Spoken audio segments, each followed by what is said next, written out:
living without anxiety controlling your life. It's possible. You just need to learn to see things differently. Buddhists figured this out centuries ago, and over the next 3 hours, I'm going to share those teachings with you, not as ancient philosophy, but as practical medicine for your modern mind. Tools to recover your calm, release the tension you've been carrying, and return to your center. All you need to do is listen. And gradually, gently, peace will find its way back into your life. Hello, friend. I'm genuinely glad you're here. If you'd like, leave a comment, even just a word or two about how you're feeling right now. You're not alone in this. Now make yourself comfortable. Grab a blanket, dim the lights, lie down if that feels good. This is your time. For these next 3 hours, let everything else fade into the background. Maybe anxiety visits you daily, or maybe it appears in waves. Maybe you're exhausted from fighting it, or maybe you're simply seeking deeper peace. However you got here, you're in the right place. Because what you're about to discover isn't about willpower or trying harder. It's about seeing differently. And when you see differently, everything shifts. Not because you're broken and need fixing, but because you're human and you deserve to remember what calm feels like. Buddhism is here to show you the way home.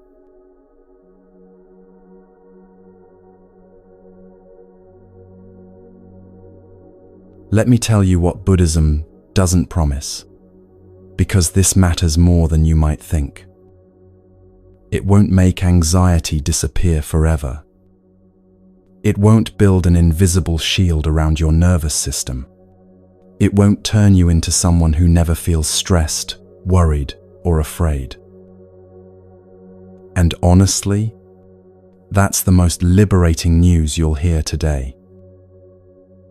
Because what Buddhism actually offers is something far more real, far more lasting, and infinitely more powerful.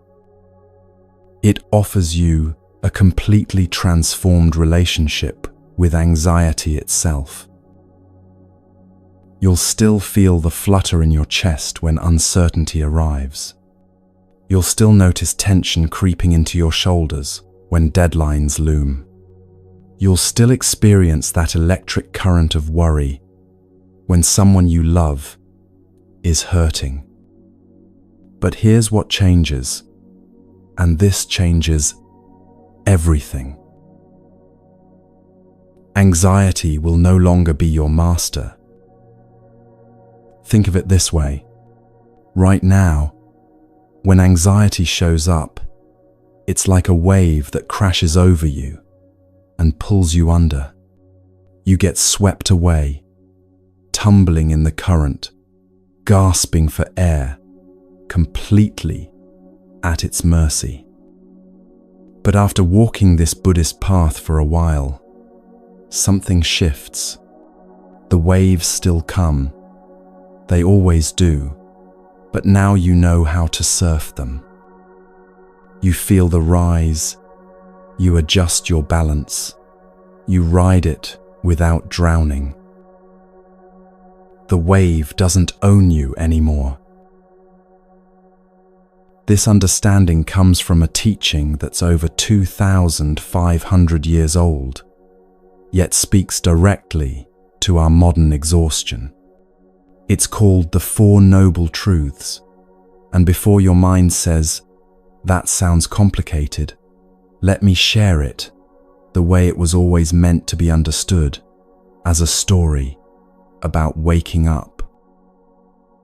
26 centuries ago, there was a young man named Siddhartha who lived in a palace. His father, terrified that his son would become a wandering monk instead of a king, tried to protect him from everything difficult. No sickness was allowed near him. No elderly people crossed his path. Death itself was hidden behind palace walls. Siddhartha lived surrounded by beauty, pleasure, and carefully curated perfection. Sound familiar? We do this too, don't we? We scroll past the painful posts. We avoid difficult conversations. We keep ourselves so busy that we never have to sit with what's actually brewing inside. We build our own palace walls, thinking if we just arrange things perfectly enough, anxiety won't find us there.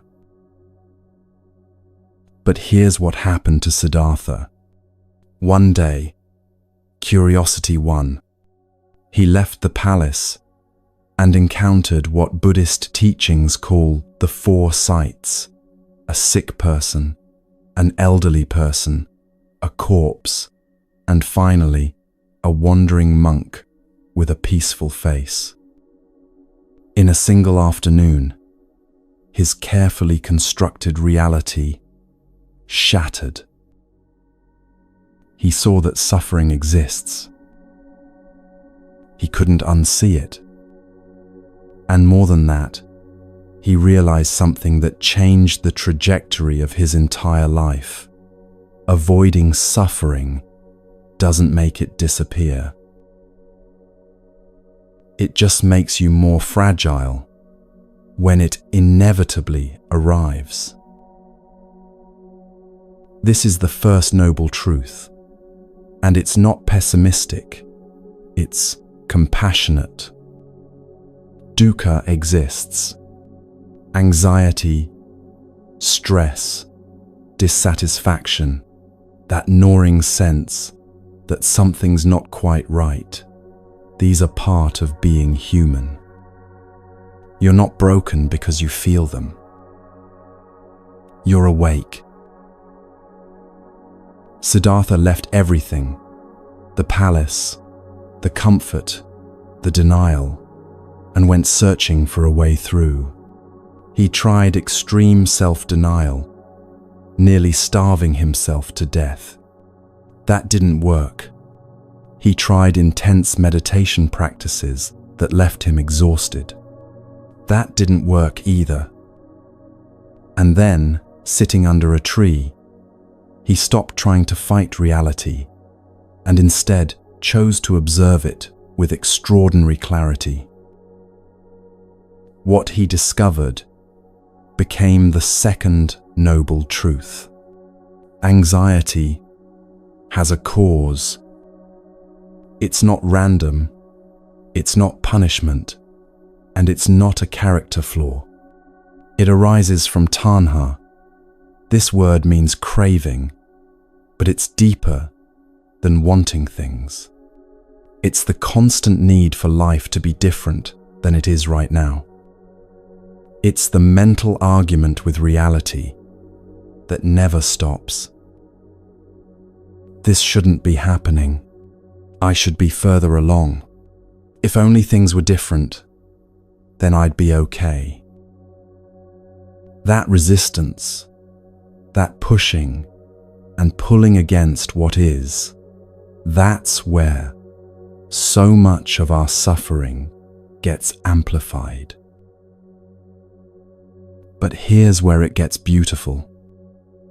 The third noble truth says, this suffering can be transformed. Not someday, not in another life, not after you become perfect, but here, in this very existence, with this very mind. When you stop adding that second layer of struggle, when you stop fighting the waves and learn to move with them, Instead, something loosens. Space appears. Breath returns. And the fourth noble truth, it's the path itself, the practices we'll explore together over these next 3 hours. Ways of being present, of observing your mind, of returning to your body, of releasing the shoulds that strangle your peace. This isn't about becoming someone else. It's about remembering who you are beneath all the noise. When Siddhartha finally stood up from under that tree, he wasn't someone who never felt discomfort again. He got tired. He experienced physical pain. He faced criticism and betrayal. But his relationship to all of it had fundamentally changed. He was no longer at war with his own experience. And that is what's possible for you too. This is medicine for the mind, not magic for the ego. Buddhism won't hand you a life free from challenges. It won't eliminate every uncomfortable feeling. What it will do is teach you how to stop making everything worse by resisting, avoiding, or believing every catastrophic thought that drifts through your awareness. Over the next 3 hours, we're going to walk this path together, not as a lecture, but as an exploration, not as a fix, but as a homecoming. You'll hear stories that mirror your own struggles. You'll encounter practices so simple they might seem too easy to work, until you try them and feel something shift. You'll discover that the peace you've been searching for everywhere else has been waiting patiently inside you all along. This isn't a one-time miracle cure. You won't finish these 3 hours and never feel anxious again. What you will have is a toolkit, a compass, a way of seeing that makes the next moment of anxiety less overwhelming than the last. And then the next one, easier, still. And gradually, you'll realize you're living differently. You're breathing more deeply. You're reacting less quickly. You're present more often. The same life circumstances might still be there, but you're meeting them from a different place, a place of clarity instead of chaos, of wisdom instead of worry. This is what Buddhism actually offers.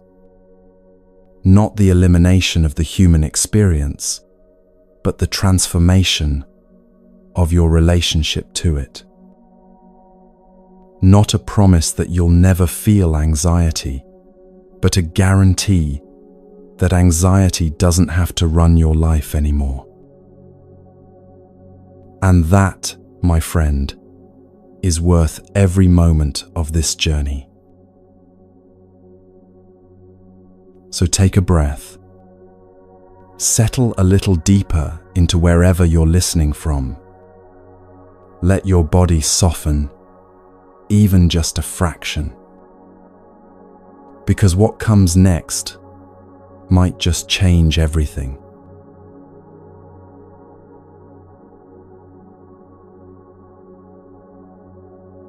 There's a disease spreading through modern life, and most of us don't even realize we're infected.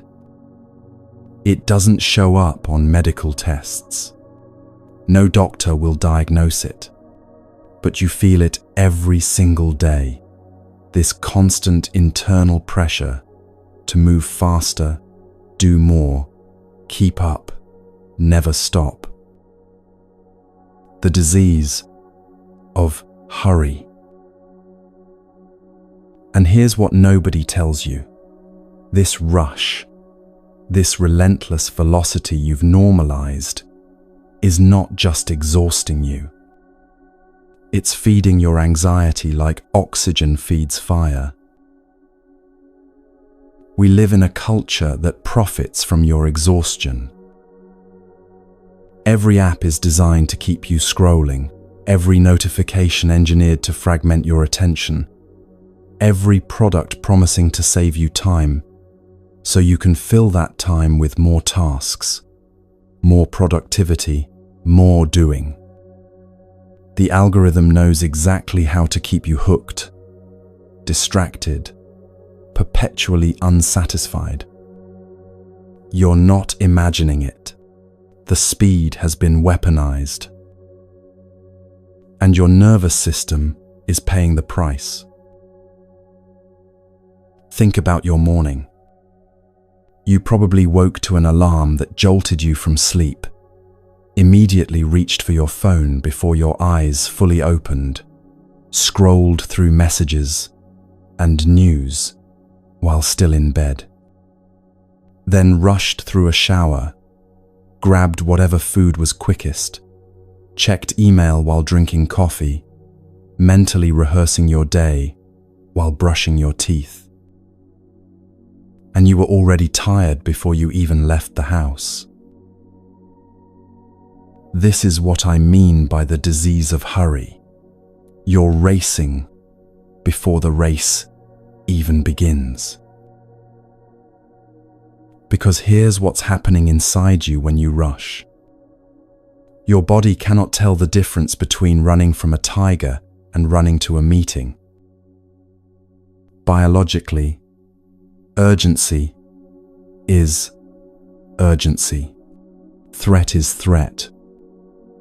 So when you live in constant hurry, checking your phone while eating breakfast, thinking about tonight's dinner while you're still at lunch, rehearsing tomorrow's presentation while trying to fall asleep, your nervous system stays locked in survival mode.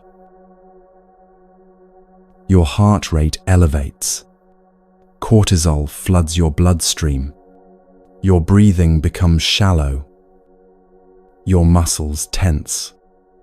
Your digestion slows down because your body thinks you need all available energy for running or fighting. And your mind, sensing danger, starts scanning for threats that aren't there. This is how chronic anxiety takes root. Not because something terrible is happening, but because you've taught your body that everything is urgent, everything matters, everything needs to be done right now. The sympathetic nervous system, your fight or flight response, was designed for short bursts. See danger, respond, return to baseline. But when you're rushing from the moment you wake until you collapse at night, that system never gets to reset. You're running on stress hormones all day long, and your body starts to believe this is normal. This becomes your baseline. No wonder you're exhausted. No wonder you can't relax even when you have time to rest. Your nervous system has forgotten what safety feels like.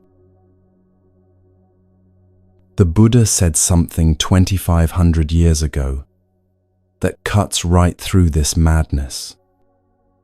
The trouble is, you think you have time. At first, this sounds paradoxical, doesn't it? We rush because we think we don't have time. But look deeper. We rush because we believe there will be a moment, someday, later, eventually, when we can finally rest, finally be present, finally feel okay. We're constantly trading this moment for an imaginary future moment when things will be better, calmer, more complete. After this project is done, then I'll relax. After I get that promotion, then I'll slow down. After the kids are older, after I have more money, after everything falls into place, then I'll finally be able to breathe. But that moment never arrives, because you keep pushing it forward. The goalpost keeps moving, and you keep running toward a finish line that doesn't exist. Let me share a story that changed how I understand this. There was a Zen monk in Japan who lived near a busy train station in Tokyo, one of the most chaotic intersections of humanity you can imagine. Thousands of people rushing in every direction, announcements blaring, the roar of trains arriving and departing every few minutes, the constant surge of urgency. Salary workers rushing to not be late, tourists frantically consulting maps, everyone moving as if their life depended on speed. A Western journalist visited this monk and asked him, "How can you possibly meditate here? How can you find peace in the middle of all this chaos? Don't you want to live somewhere quieter?" The monk smiled. He said, "I don't try to find peace despite the chaos. I simply walk slowly." The journalist looked confused. "Slowly? That's the secret?" And then the monk demonstrated. While everyone around him rushed past, briefcases swinging, faces tight with stress, bodies leaning forward as if perpetually late, eyes glued to phones, this monk walked through the station with such deliberate slowness that people parted around him like water around a stone. Each step conscious, grounded, complete before the next one began. Each breath intentional, full, unhurried. Not because he had nowhere to be, but because he understood something most of us have forgotten. Speed is a choice, and so is presence. The journalist watched, mesmerized. He noticed something remarkable. While everyone else looked stressed, tight, disconnected, the monk's face was completely relaxed. His shoulders were soft. His breathing was visible, steady, deep. And there was something in his eyes, a clarity, an aliveness that everyone rushing past him had lost somewhere along the way. That monk was practicing something Buddhism calls samatha, the art of calming the mind. Not by escaping to a quiet mountaintop, but by choosing stillness within movement. By refusing to let the world's velocity become his velocity. And here's what's beautiful. When you stop running, even for a moment, your mind begins to settle naturally. Like muddy water left undisturbed, clarity returns on its own. You don't have to fight for calm. You don't have to manufacture peace through force of will. You just have to stop fighting against this moment. But our culture tells you the opposite, doesn't it? It tells you that slowing down is laziness. That rest is something you earn only after you've exhausted yourself. That presence is a luxury you can't afford when there's so much to do. That if you're not busy, you're not valuable. And so you keep running through breakfast, through conversations, through your own life, always arriving, but never really there. I want you to understand something crucial. This isn't your fault. You didn't create this culture of speed. You were born into it. You were trained for it from childhood. From the moment you entered school, you were taught that faster equals better, that efficiency equals worth, that your value is measured by your output.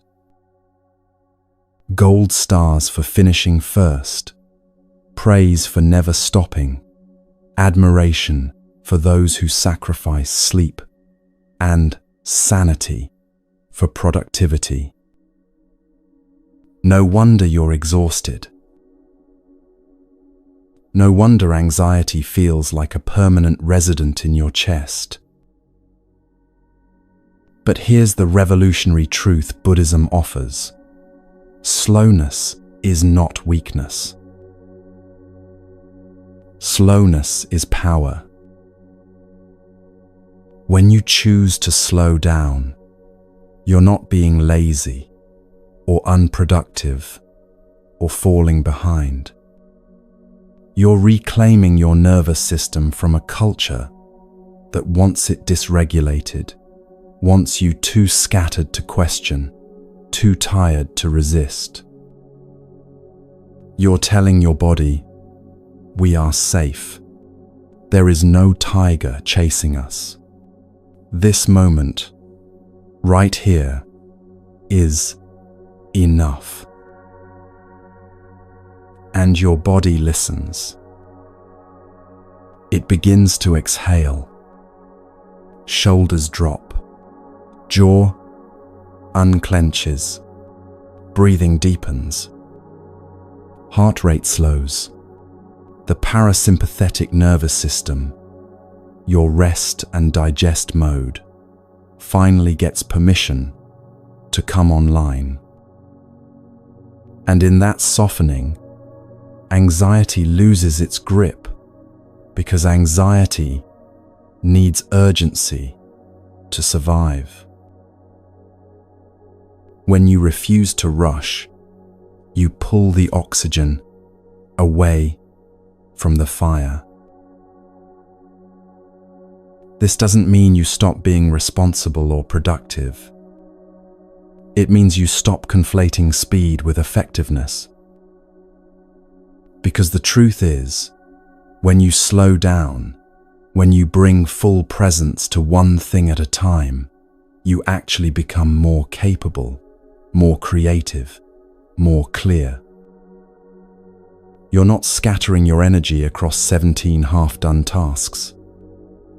You're focusing it, concentrating it, making it matter. Think about the last time you rushed through a meal. Did you even taste it? Or was it just fuel, mechanically consumed while your mind was already 3 steps ahead?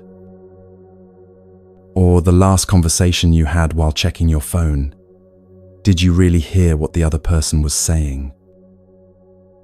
Or that project you hurried through just to check it off your list, did you feel any satisfaction or just immediate pressure to move on to the next thing?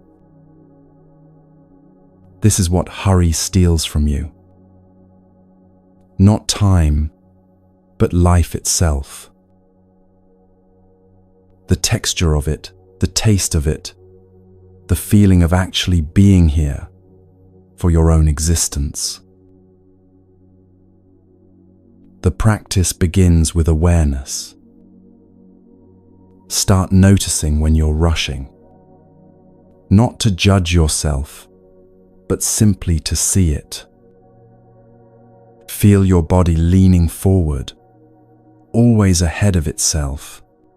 Notice your breath getting shallow, trapped high in your chest. Observe your mind already 3 steps ahead of where your feet actually are. And in that noticing, you create a gap, a tiny space between the habit and your response to it. The habit says, rush. But in the gap, you have a choice. You can keep running, or you can take one breath and slow down. Just one breath. That's all it takes to begin reclaiming your time, reclaiming your nervous system, reclaiming your life from the tyranny of speed. The monk in Tokyo Station understood this. He didn't need the world to slow down for him to find peace. He didn't wait for perfect conditions or a quieter life. He simply refused to let the world's panic become his panic. And you can do this too. Right where you are, right in the middle of your complicated, full, demanding life. You can choose slowness. And in doing so, you choose sanity. You choose presence. You choose yourself. Now let's talk about what it actually means to be present, because this is where everything shifts. The present moment. You've heard this phrase 1,000 times, haven't you? It's become almost cliché in wellness circles. Be here now, they say, as if it's obvious, as if you're not already here. But the truth is, most of us spend almost no time in the actual present. Your body is here, yes, sitting, or standing, or lying down, physically occupying this space. But where is your mind? It's replaying yesterday's conversation, analyzing what you should have said differently. It's rehearsing tomorrow's meeting, scripting responses to questions that haven't been asked yet. It's planning next week, next month, 5 years from now, constructing elaborate scenarios about a future that may never arrive. Or it's lost in fantasy, in worry, in stories about who you should be and what you should have done. Meanwhile, this moment, the only moment you actually have, the only moment that's real, is passing you by completely unnoticed. Thich Nhat Hanh, the Vietnamese Zen master who brought mindfulness to the West, used to teach his students about presence through something beautifully simple, eating an orange. He would sit in front of a group, holding a single orange in his hands. Not doing anything with it at first, just holding it, feeling its weight, its texture. He'd turn it slowly, examining its skin, the tiny dimples and variations in color. Then he'd bring it close to his face and smell it, really breathing in that bright citrus scent. His students would watch, some confused, some impatient, wondering when the lesson would begin. But the lesson had already begun. Then he'd peel it, so slowly that it felt almost ceremonial, noticing the spray of oils as his thumbnail pierced the skin, feeling the way the rind released from the fruit, hearing the soft tearing sound. He'd separate each segment carefully, arranging them like petals. And when he finally ate it, he'd take one segment at a time, chewing slowly, tasting completely, the sweetness, the slight tartness, the burst of juice. It would take him 15 minutes to eat a single orange. His students would watch, initially thinking this was some kind of endurance test. Why was he making such a ceremony out of eating an orange? They had things to do, places to be. But then he'd explain, and everything would shift. When you eat an orange while thinking about your bills, he'd say, "You're not really eating the orange. You're eating your bills. You're consuming worry with a side of citrus. When you eat while planning tomorrow, scrolling through your phone, watching television, you're not tasting anything. You're just refueling, mechanical, disconnected. But when you eat an orange with your full attention, something sacred happens. You're actually alive. You're actually here. You're experiencing the miracle of taste, of nourishment, of this fruit that grew on a tree somewhere under sunlight and rain, traveled across distance to reach you, and is now becoming part of your body. That's not small. That's life itself, fully lived. This is what the present moment means. Not some mystical state you have to achieve through years of meditation. Not some impossible standard of never having a wandering thought. Just this, being where you are, doing what you're doing, without your mind splitting off into 100 other directions.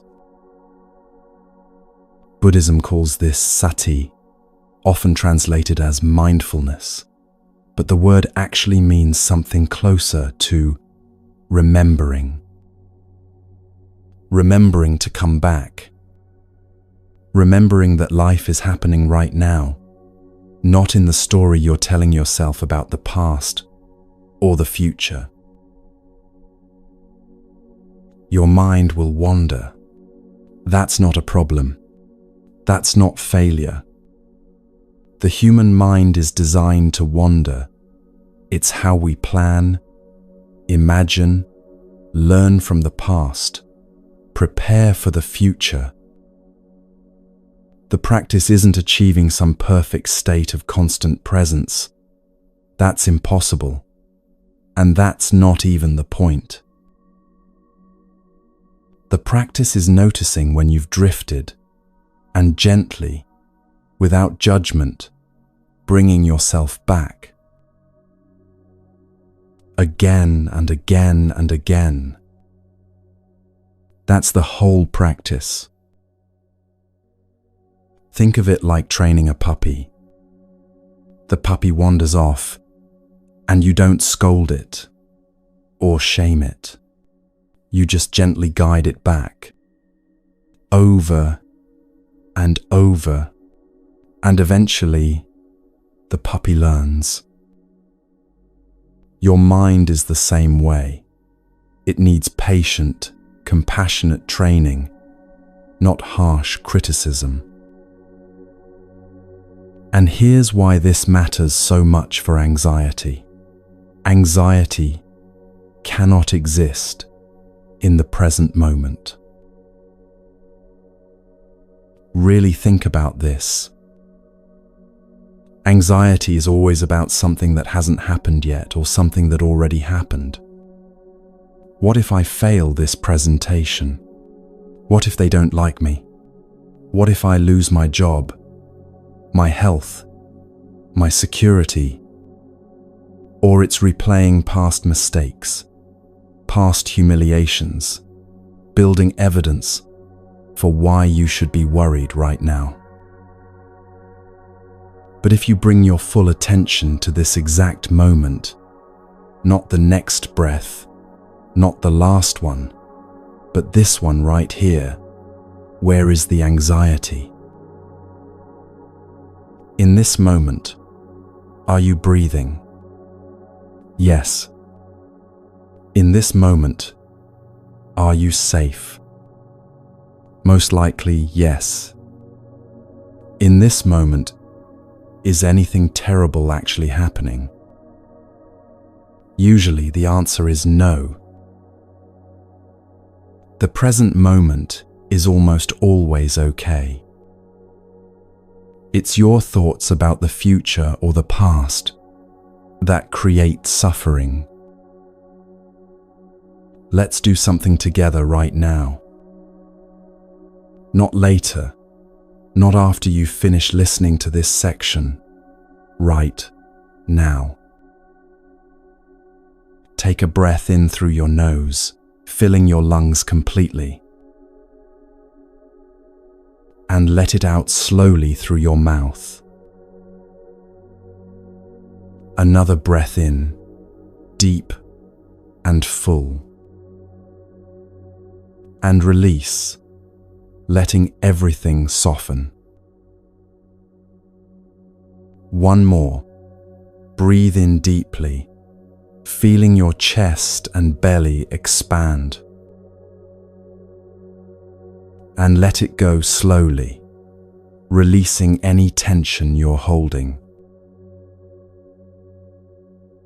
Now take 2 more breaths at your own pace, your own rhythm.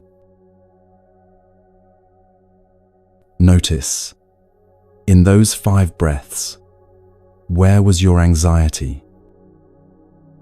Where was your worry about tomorrow or regret about yesterday? When you brought your full attention to just breathing, just being here, the mental noise probably quieted, even if only for a moment. That's the power of presence. That's what's available to you, always, in any moment you choose to return. This isn't about becoming some enlightened being who never worries. It's about having a refuge you can return to when the mind starts spiraling, when anxiety begins building its catastrophic scenarios. Your breath has been with you since the moment you were born, and it will be with you until your last moment. It's the most faithful companion you have. And when you anchor your attention there, even briefly, you step out of the time machine of anxiety and land back in the only time that's real. Now, why could this alone transform everything? Because anxiety feeds on your absence. Every moment you spend lost in thought, ruminating on what might happen or what did happen, your anxiety grows stronger.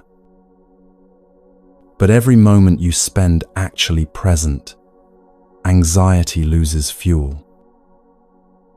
It's like a fire that needs your attention, your worry, your mental participation to keep burning.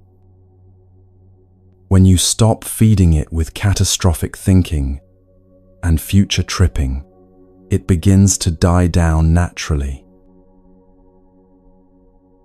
You don't have to fight it. You don't have to positive think your way out of it.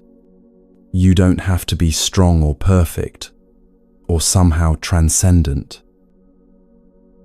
You just have to be here. Fully, completely here. But I know what you're thinking right about now.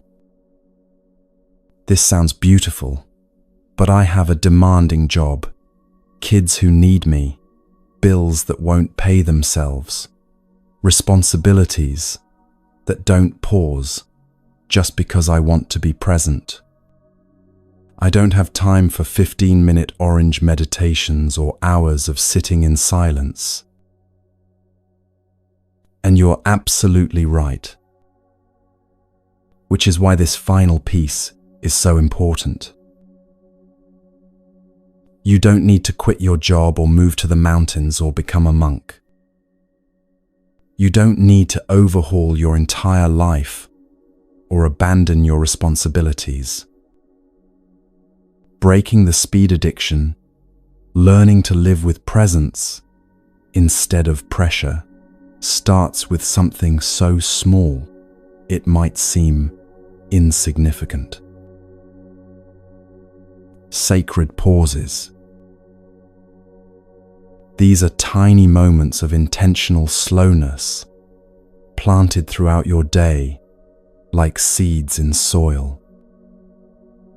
Small acts of presence that interrupt the automation of rushing. Before you eat, pause for 3 seconds. Look at your food.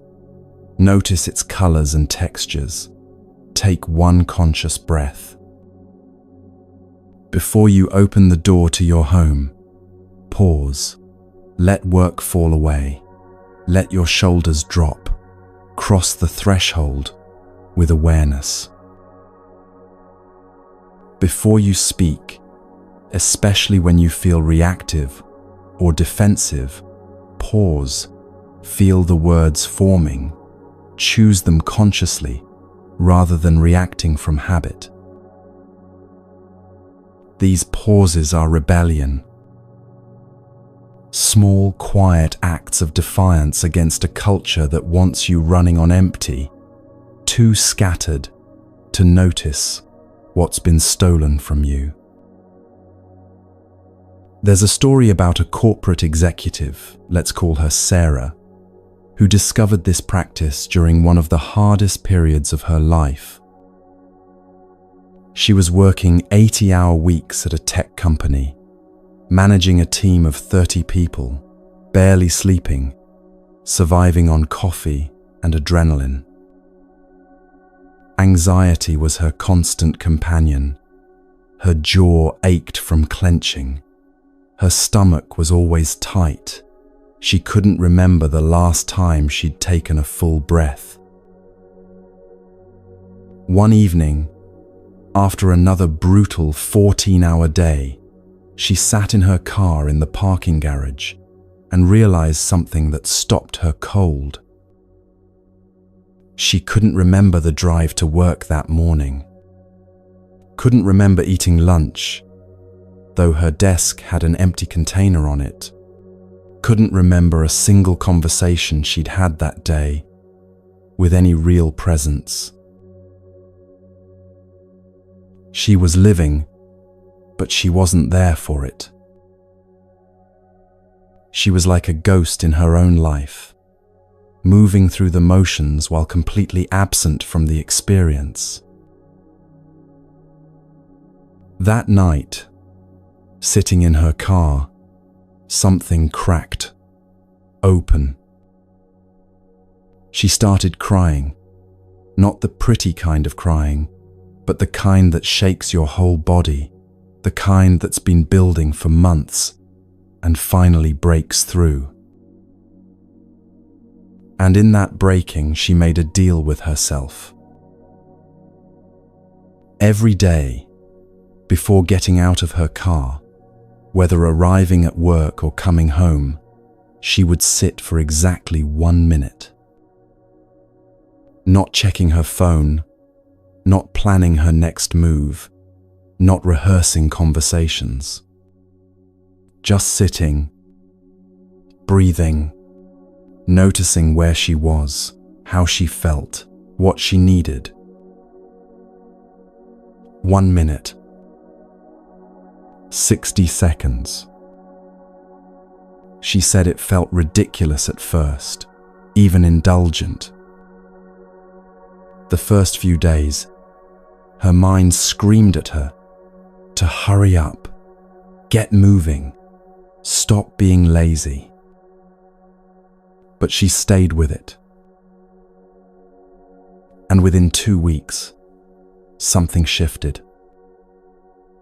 That 1 minute of pause began changing the other 1,339 minutes of her day.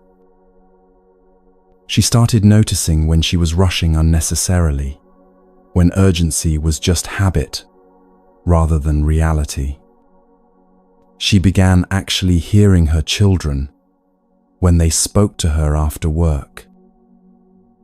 She found herself taking full breaths throughout the day. Her anxiety didn't disappear. She still had hard days, overwhelming moments. But its grip loosened because she'd created a practice of returning to herself, of coming back to presence again and again.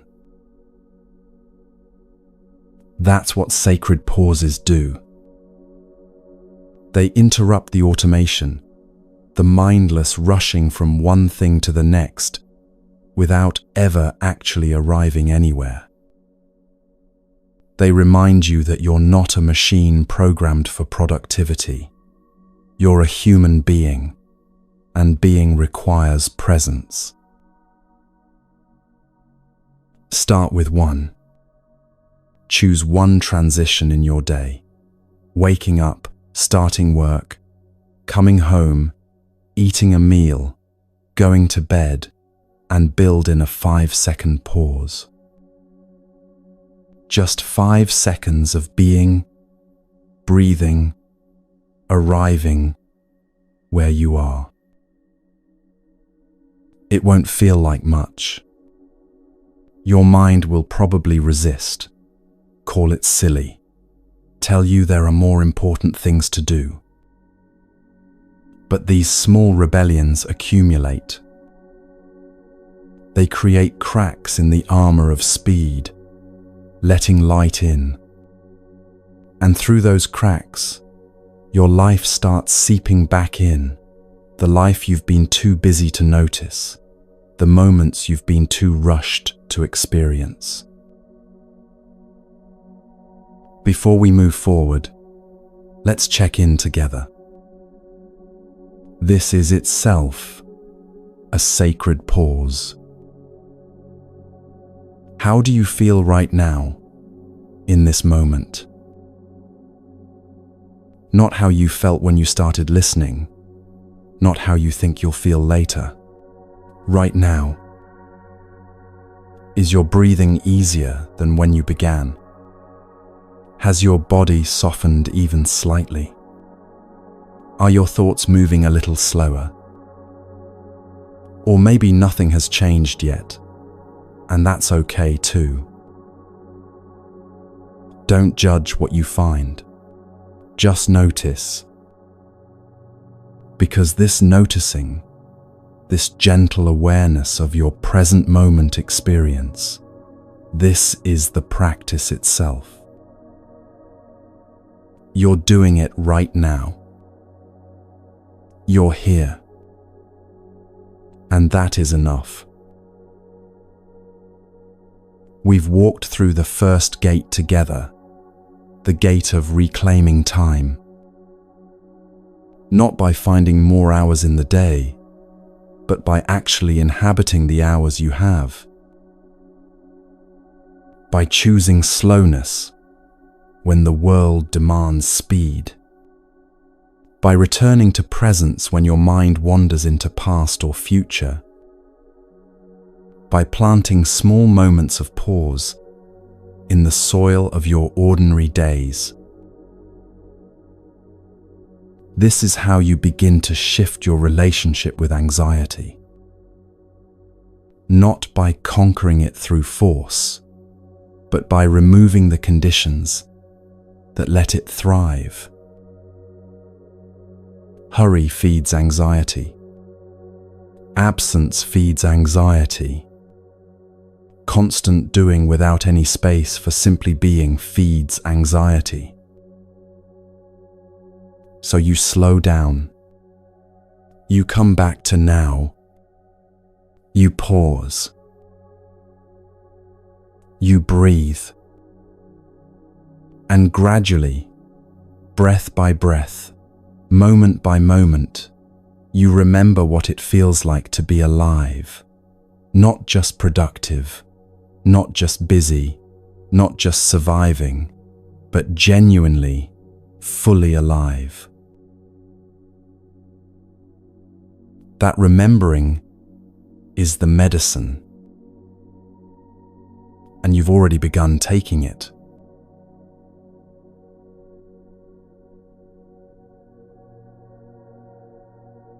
There's something you need to understand about your mind, something that might initially feel unsettling, but ultimately becomes the most liberating truth you'll ever encounter. Your mind is not your master. Right now, as you listen to these words, your mind is probably doing what it always does, commenting, analyzing, agreeing, or disagreeing, drifting to something you need to do later, replaying something from earlier today. It's like a radio that never turns off, a constant stream of thoughts, judgments, stories, worries, and plans. And somewhere along the way, you learn to believe that this voice in your head is you. But it's not. The Buddha taught something 2,500 years ago that modern neuroscience is only now confirming. The untrained mind is like a drunken monkey. No, really, that's the actual teaching. A drunken monkey that's been stung by a bee, leaping wildly from branch to branch, never settling, always agitated, constantly seeking the next thing to grab onto. This monkey mind jumps from thought to thought without any conscious direction from you. One moment you're thinking about what to make for dinner, the next moment you're remembering something embarrassing you said in 3rd grade. Then suddenly you're catastrophizing about your job security, then wondering if you left the stove on, then judging yourself for not being more present, then worrying about that judgment, then thinking about thinking. And here's what makes it so exhausting. You believe all of it. Every thought that appears in your awareness, you take as truth. Every worry, every judgment, every catastrophic prediction, you treat them as facts rather than what they actually are, which is mental events, temporary appearances in consciousness that have no more inherent reality than clouds in the sky. This is where so much of your anxiety comes from. Not from what's actually happening in your life, but from believing the stories your untrained mind is constantly generating. Your mind is like an overprotective parent who sees danger everywhere, a director constantly creating disaster movies in your imagination, a lawyer building cases against you based on evidence that doesn't exist yet. Let me share a story that illustrates this beautifully. A classic Zen teaching that has survived centuries because it cuts so directly to the truth. 2 monks were walking together on a journey, an older monk and a younger one. They came to a river crossing where the water was high and the current strong.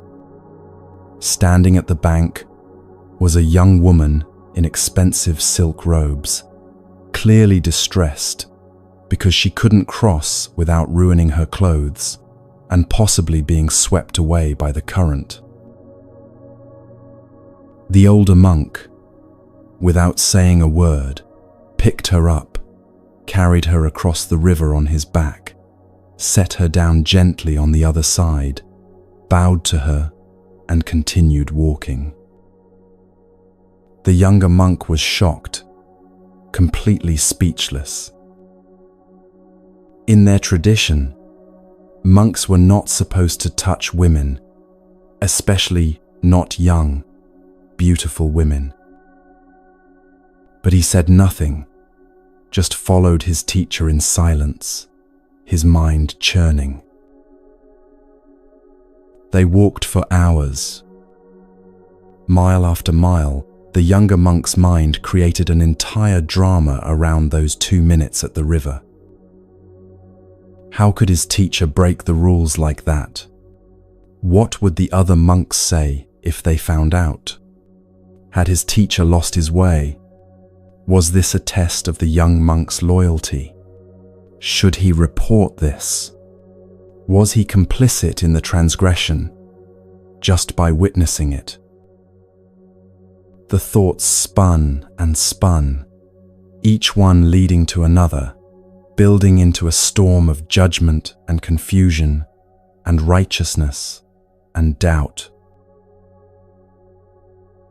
Finally, after hours of this internal torment, unable to contain himself any longer, the young monk burst out, "How could you carry that woman? You know we're not supposed to touch women. You've broken our vows. I can't believe you did that."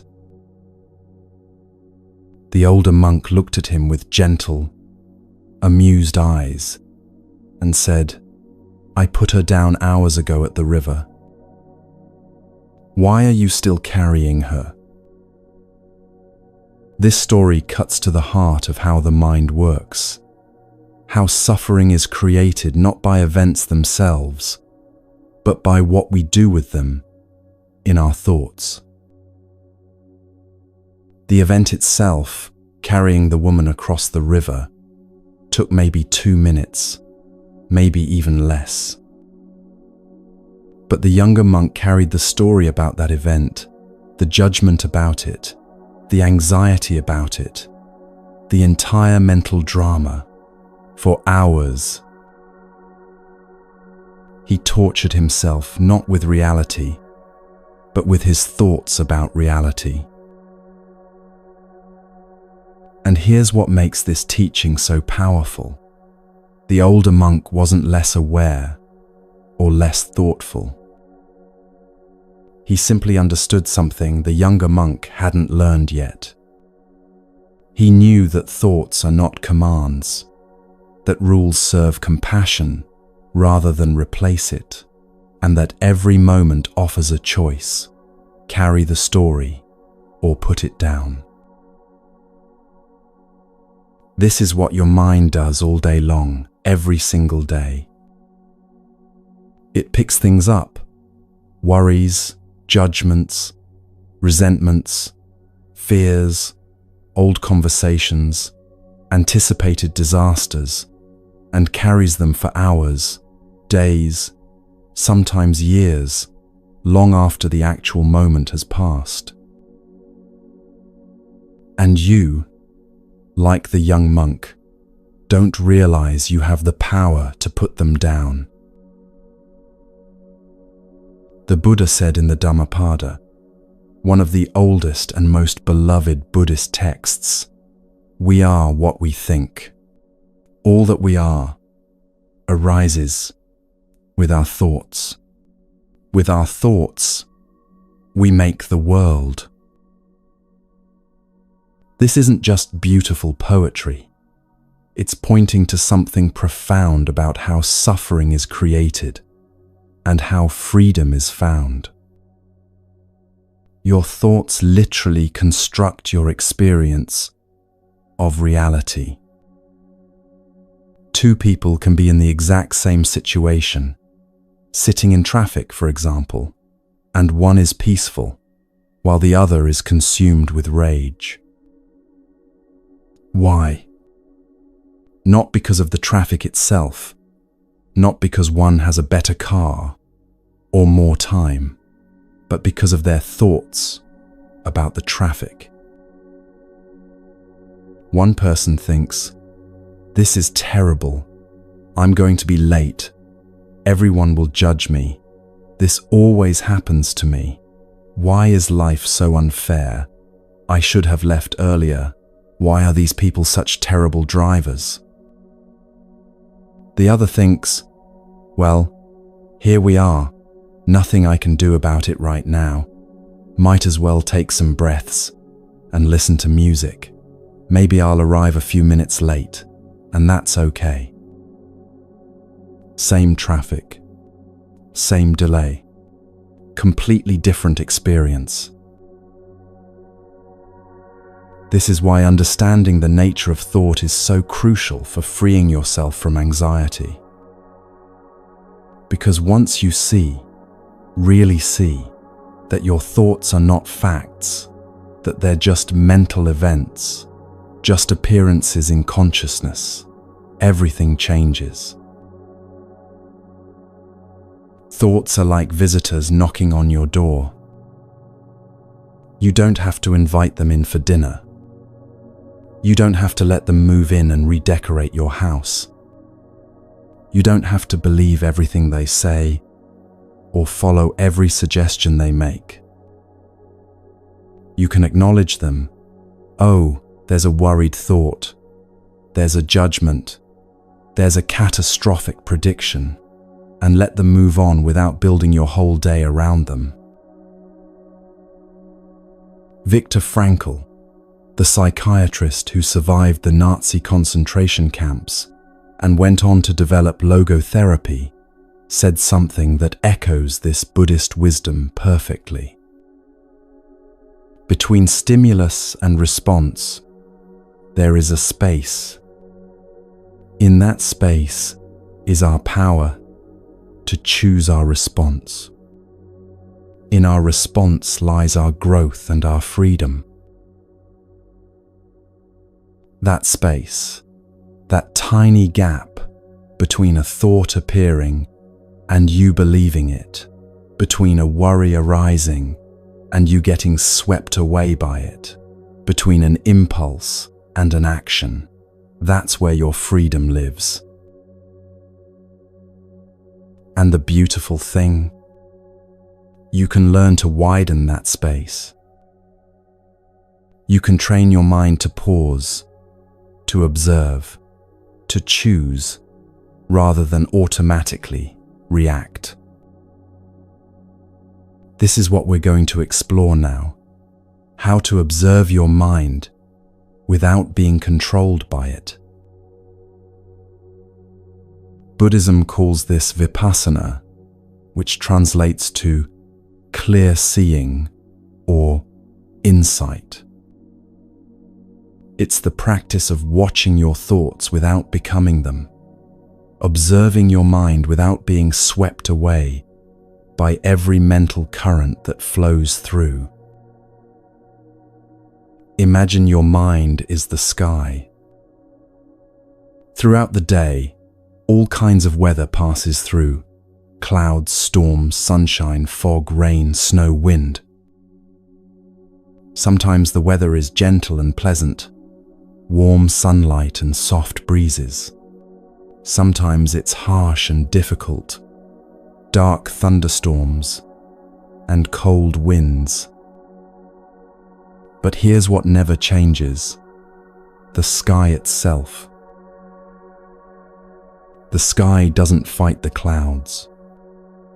It doesn't say, "I shouldn't have clouds today. This is terrible. I need to make the clouds go away. I should be better at keeping clouds out." It simply holds them, allows them, provides space for them to move through. And no matter how dark the storm gets, no matter how violent the weather becomes, the sky is never actually damaged by it. When the storm passes, the sky is still there, unchanged, vast, open. You are like that sky. Your thoughts, your emotions, your worries and fears and joys and sorrows, these are the weather. They come, they intensify, they move through, they pass. But you, the awareness that observes all of this, the consciousness in which all experience appears, you remain. This is one of the most revolutionary insights in all of Buddhism. You are not your thoughts. You are the space in which thoughts appear. You are not the weather. You are the sky. When you can rest in that understanding, even for a moment, anxiety loses its absolute power over you. Because you realize, oh, this is just weather. This is just a thought storm passing through. It feels intense right now. It feels so real, but it's not who I am. It's not permanent, and it won't last forever. Let me give you a practical tool you can use right now, today, the very next time anxiety starts building in your mind and body. When you notice a thought that's creating distress, pause and ask yourself this simple but powerful question: is this a fact, or is this a story my mind is telling? Let's try it with a real example, one that many people experience. Imagine you have a job interview tomorrow. Your mind starts spinning the moment you think about it. I'm going to mess this up. I always mess these things up. I never know what to say. They're going to ask me questions I can't answer. They're going to see right through me. They'll know I'm not really qualified. I'm going to be so nervous. I'll stumble over my words. My hands will shake. They're going to judge me harshly. I won't get the job. I'll never get a good job. I'm going to end up broke and alone.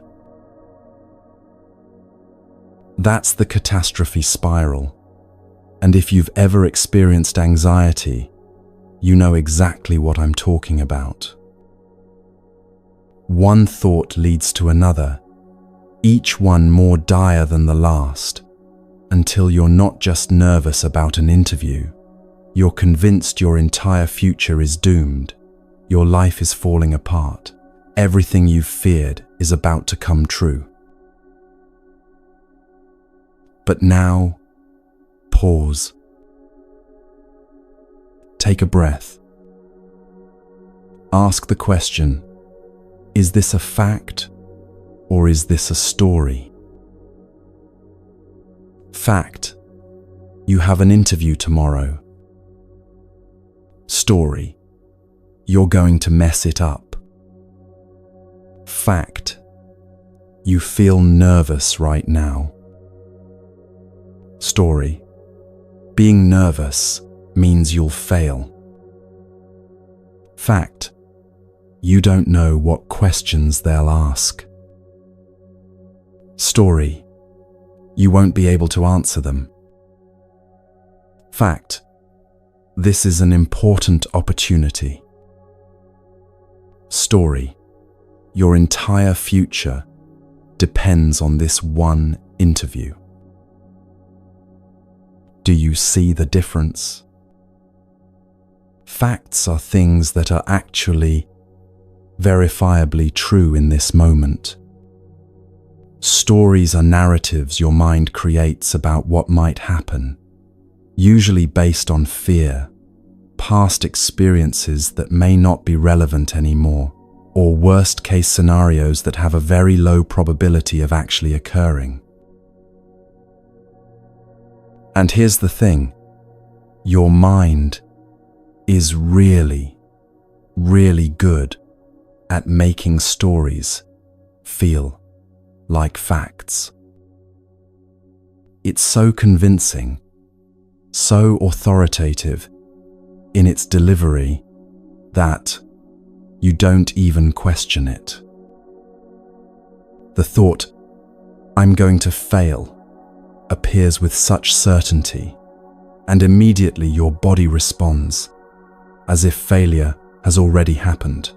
Heart racing, palms sweating, stomach churning, muscles tensing. But when you learn to distinguish between facts and stories, you create space. You don't have to believe every thought just because it showed up in your mind with a convincing tone. You can acknowledge the thought, "Okay, my mind is telling me a failure story right now," without treating it as prophecy. I want to share a story about a student I once knew who discovered this for herself in a profound way. Her name was Maria, and she'd struggled with anxiety her entire adult life, for as long as she could remember. She described it as a constant companion, always there in the background, always loud, always telling her she wasn't good enough, that something terrible was about to happen, that she needed to be vigilant and worried, or everything would fall apart. She came to meditation practice desperately hoping it would make the anxiety go away completely. She wanted a cure, a fix, an erasure of this part of herself she'd been fighting for decades. And at first, she was frustrated because the anxiety didn't disappear. In fact, when she started paying attention to her mind through meditation, she became more aware of just how many anxious thoughts she was having, how constant the stream of worry really was. "It's worse now," she said. "Now I can't even distract myself from it." But then something shifted, something subtle at first, but ultimately transformative. During one practice session, she was sitting there in meditation, and the familiar anxiety arose, that tight feeling in her chest, that racing mind, that voice saying, "Something's wrong. Something's wrong. You're not safe. You need to do something."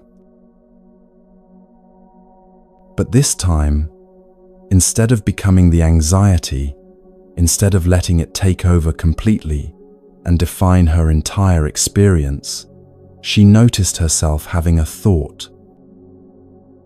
She heard herself think, "I'm so anxious." And then she realized, wait. If I can observe the thought, "I'm anxious," if I can hear that voice saying, "I'm anxious," then who's doing the observing? Who's listening to that voice?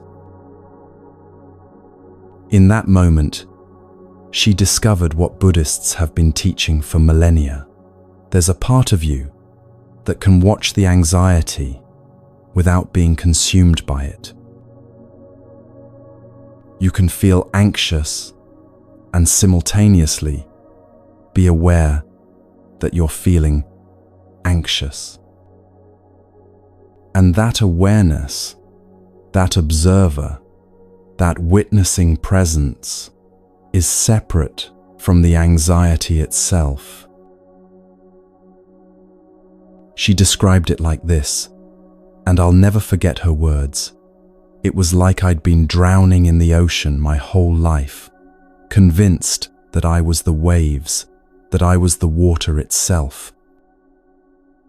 And suddenly I realized I could also be standing on the shore, watching the waves crash and recede.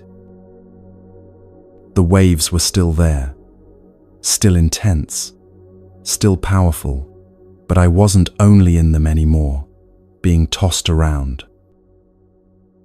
Part of me was safe on land, just observing, just witnessing. That's vipassana. That's clear seeing. And it's available to you right now, in this very moment. One of the most powerful practices for developing this skill is something called labeling or noting.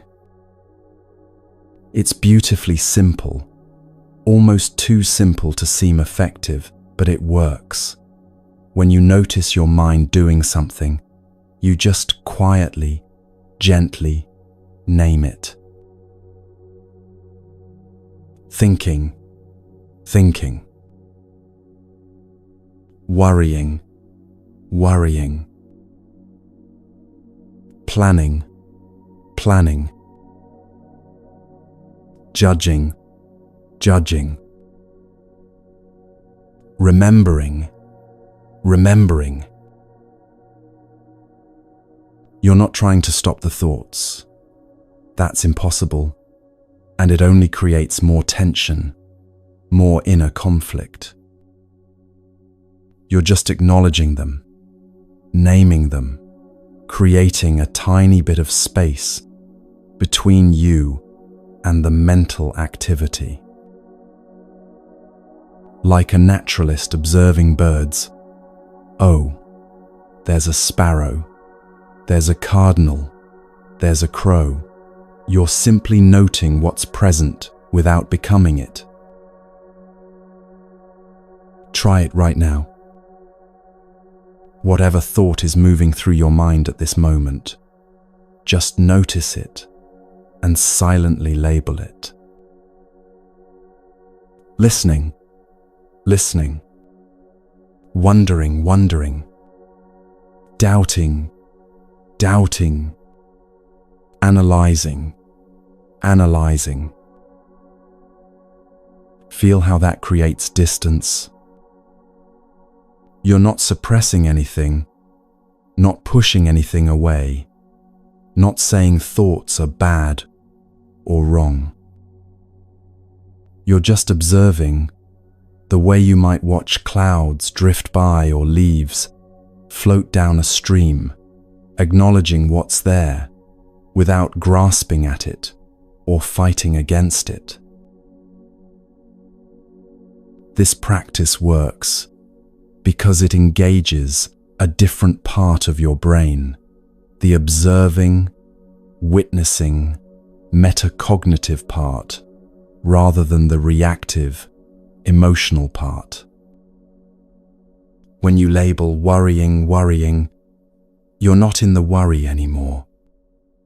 You're watching it from a slight distance, which automatically creates some separation, some breathing room. And in that separation, something miraculous happens.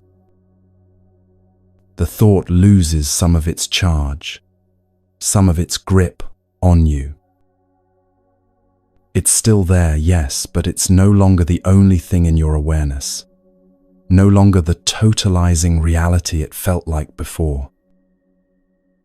It becomes one event among many, one cloud in a vast sky, rather than the entire universe of your experience.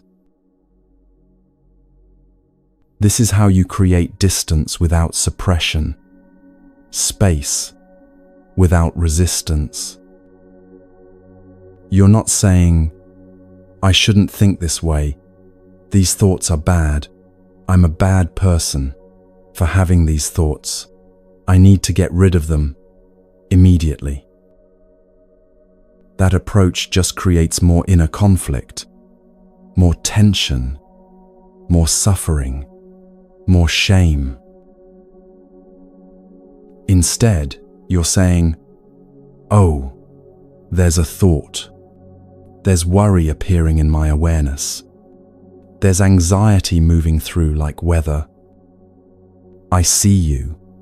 I acknowledge you. and I don't have to become you or be controlled by you. It's the difference between being caught in a rainstorm, getting completely soaked and battered, and watching rain through a window while sitting in a warm, dry room. Both involve rain, both involve witnessing the same weather, but your relationship to it is completely different.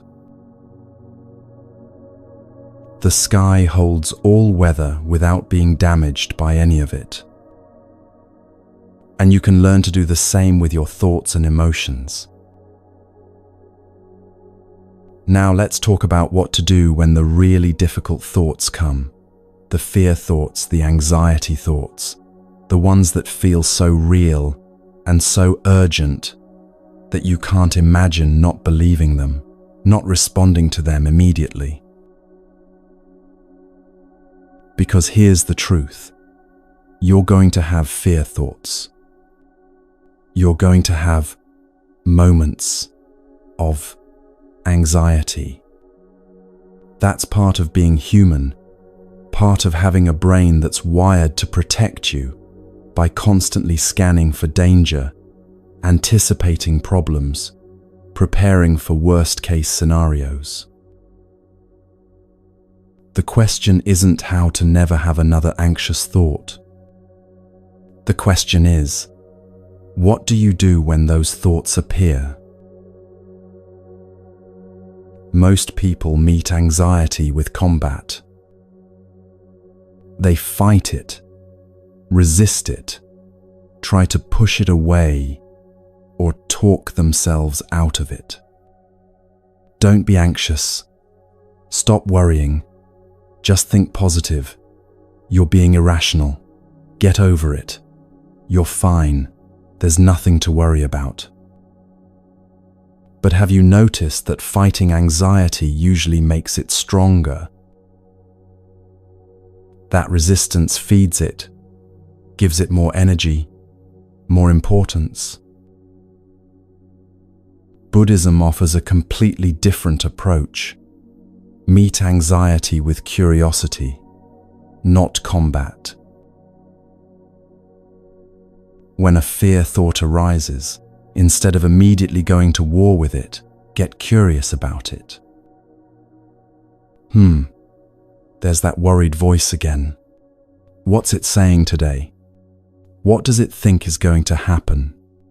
How does it feel in my body when this thought appears? Where do I feel it? Chest, stomach, throat. This might sound strange at first. Why would you want to get curious about something that feels so uncomfortable, so threatening? But curiosity does something remarkable to your nervous system and your mind. It shifts you from reactive mode to responsive mode. It engages your thinking brain, your prefrontal cortex, rather than just your emotional, limbic brain. And it creates that crucial space we've been talking about, the space where freedom lives, where choice becomes possible. There's a teaching in Buddhism called the 2 arrows from the Salatha Sutta that explains this perfectly and has become one of the most practical tools for understanding suffering. The Buddha said that when you experience pain, it's like being hit by an arrow. That's the first arrow, the actual event, the actual sensation, the thing that's genuinely happening right now. Maybe it's a racing heart. Maybe it's a difficult emotion. Maybe it's an uncomfortable situation. That first arrow hurts, and that pain is real. But then immediately, almost instantaneously, we shoot ourselves with a second arrow. This second arrow is all our thoughts about the first arrow, our resistance to it, our judgment of it, our story about what it means, our anxiety about how long it will last, our fear that we can't handle it, our shame about feeling it, our anger that it's happening, our despair that it will never end. The first arrow hurts. That's undeniable. That's part of life.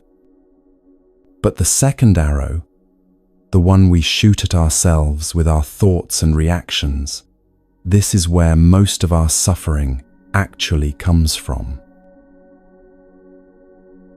Let me give you a concrete example. You're lying in bed at night, and your heart starts racing for no apparent reason.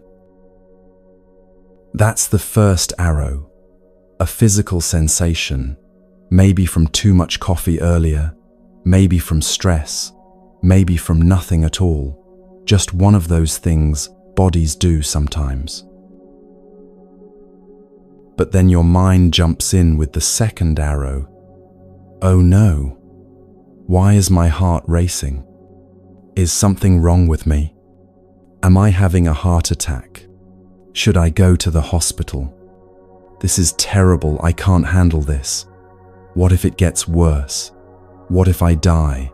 I'm never going to fall asleep now. Tomorrow is going to be awful. I can't function without sleep. Now you're not just experiencing a racing heart, you're experiencing full panic about the racing heart, which makes your heart race even faster, which creates more panic, which creates more physical symptoms, which creates a full-blown anxiety spiral that can last for hours. The first arrow was just a sensation, uncomfortable, but not dangerous. The second arrow turned it into suffering, into a crisis, into evidence that something is terribly wrong. Buddhism isn't asking you to not feel the first arrow.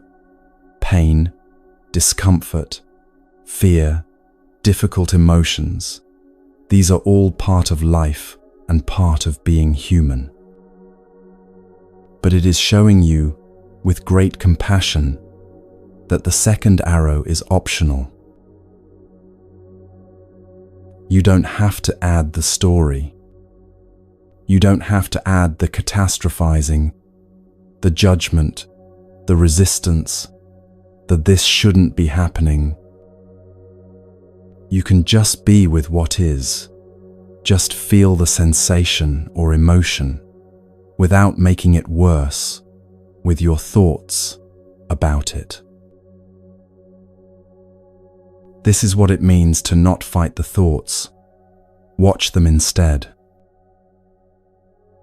When fear thoughts come, you don't have to engage with them, argue with them, prove them wrong, or push them away with force.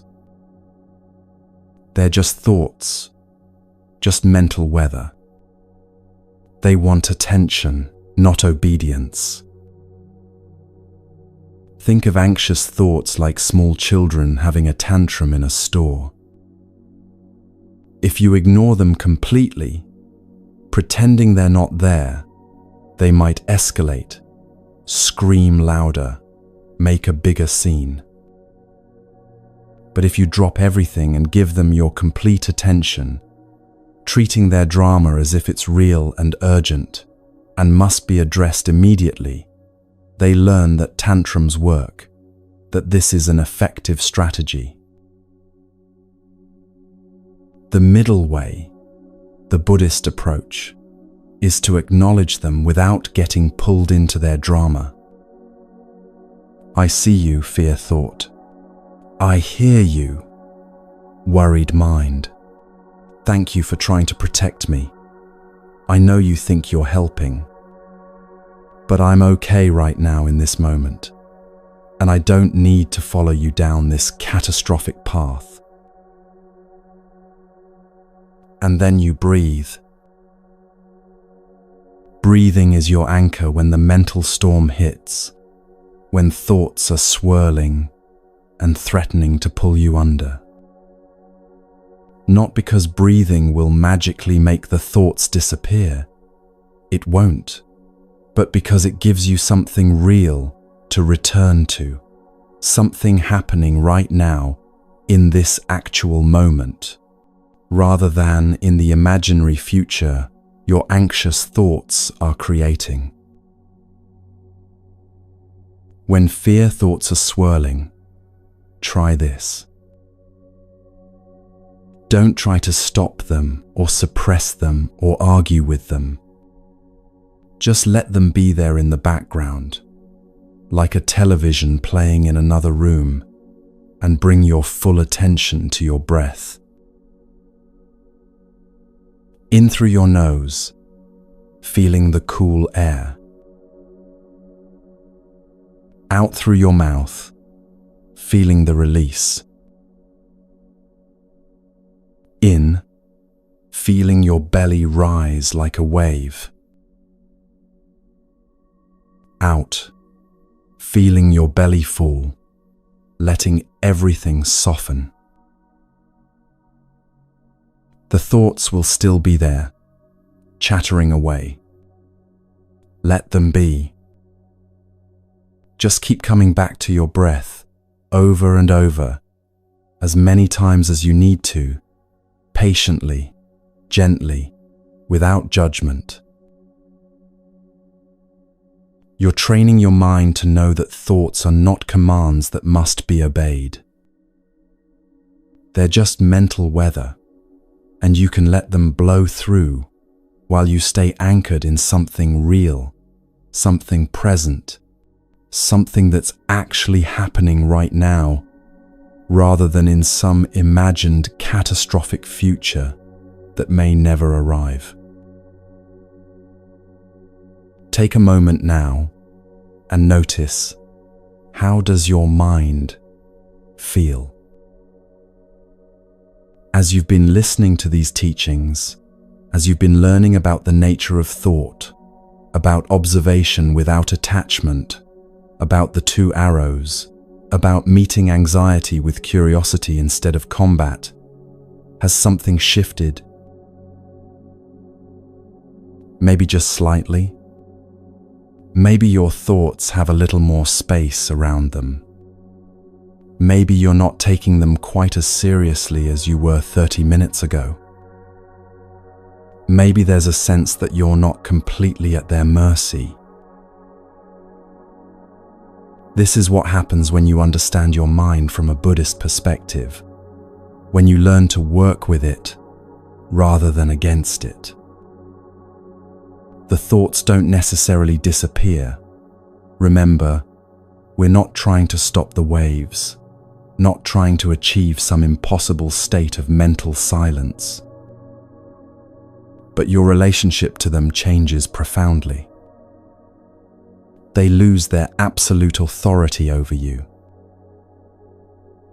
They become less solid, less permanent, less overwhelming. You're learning to surf, not stop the waves. And surfing, staying balanced on the board while the waves move beneath you, riding them skillfully without being dragged under, this is a skill you develop gradually through practice, through falling and getting back up, through learning the rhythm of the ocean, through patience with yourself. Some days you'll stay balanced and ride the wave beautifully, feeling graceful and capable. Other days you'll get tumbled and tossed, swallowing water, struggling to find your footing. Both are part of the practice. Both teach you something valuable. The difference is that now you know you're not the waves. You're not the storm. You're not the anxious thoughts or the worried mind or the catastrophic predictions. You're the awareness that can watch it all, can choose how to respond, can find stability even when the mind is churning, can remain present even in the midst of mental chaos. This is the second gate, freeing your mind. Not by controlling every thought, not by achieving some impossible state of mental perfection or constant peace, but by understanding the nature of thought itself and learning to observe without being controlled, to witness without being swept away. The monkey is still there, jumping from branch to branch, chattering and gesticulating. But now you can watch the monkey instead of being the monkey. Now you can see the performance without believing you are the performer. And in that watching, in that space of awareness, in that gap between thought and belief, you discover something that's been there all along, a stillness that doesn't depend on what your mind is doing, a peace that exists beneath the noise, a freedom that was never actually lost, just temporarily forgotten beneath layers of identification and belief. You're remembering it now, right here, right now, as these words land in your awareness, as your breath moves in and out, as thoughts arise and pass. Your mind is not your master. You are not your thoughts. And freedom has been here all along, waiting patiently for you to recognize it.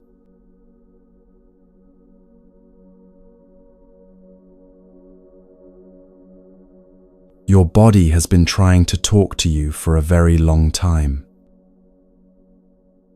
Maybe for years. Maybe for decades.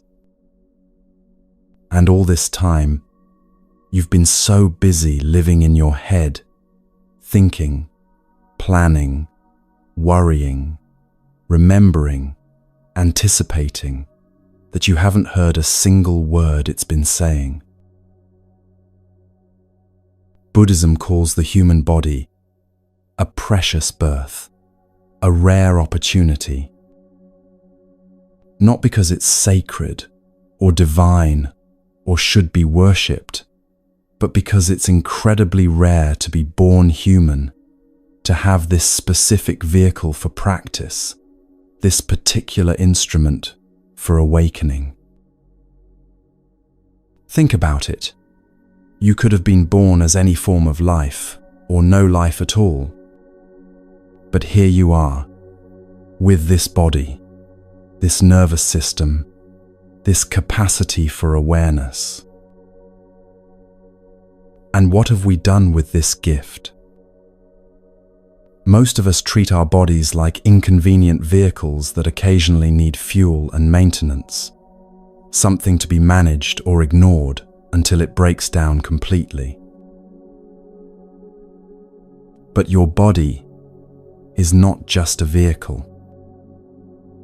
It's a messenger. Everything you haven't processed emotionally, everything you've pushed down or pushed away, or tried to think your way through, your body has been storing. Keeping a record, holding the truth you're not ready to face. That tightness in your shoulders, that's not random. That's the weight of responsibility you've been carrying without rest. The burden of trying to hold everything together alone. The clenching in your jaw, that's all the words you haven't said, all the screams you've swallowed, all the boundaries you haven't set. The knot in your stomach? That's anxiety that hasn't been acknowledged, fear that hasn't been felt, intuition you've been overriding with logic. Your body speaks in sensation before it speaks in words, before it speaks in symptoms, before it speaks in illness. And if you learn to listen to those early whispers, you can address what needs addressing before the body has to scream. There's a woman I'll call Sarah who discovered this in a way that changed her entire relationship with herself. She came to a yoga class, not for spiritual reasons, but because her doctor had suggested it for her chronic hip pain. She'd had this pain for years, dull, persistent, occasionally flaring into something sharper. She'd tried physical therapy, anti-inflammatory medications, ergonomic adjustments to her workspace. Nothing helped for long.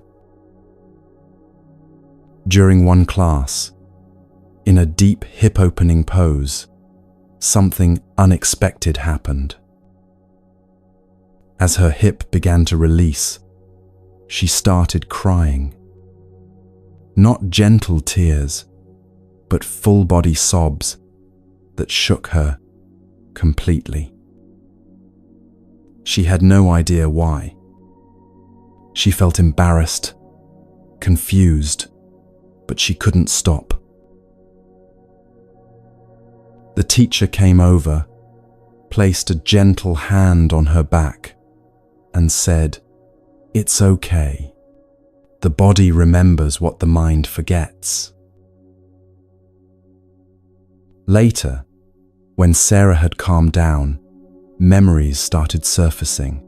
Memories of her mother's death 10 years earlier.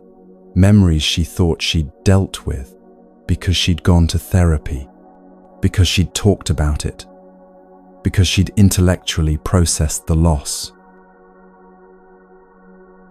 But her body had been holding the grief all along, storing it in her hips, waiting for the day she'd finally be still enough to feel it. Over the following weeks, as she continued the practice, the hip pain gradually dissolved. Not because the stretching fixed a mechanical problem, but because she'd finally listened to what her body had been trying to tell her for a decade. This is what Buddhism has understood for over 2,000 years. The body is not separate from your emotional and mental life. It's all connected, all communicating, all part of one whole system. The practice of mindfulness of body, called Kayagata, Sati in Pali, is one of the Buddha's foundational teachings. It's not about achieving a perfect body or making your body do impressive things. It's about cultivating awareness of your physical experience as it actually is, moment by moment. Why does this matter so much, especially for anxiety? Because anxiety lives in the body first, mind second.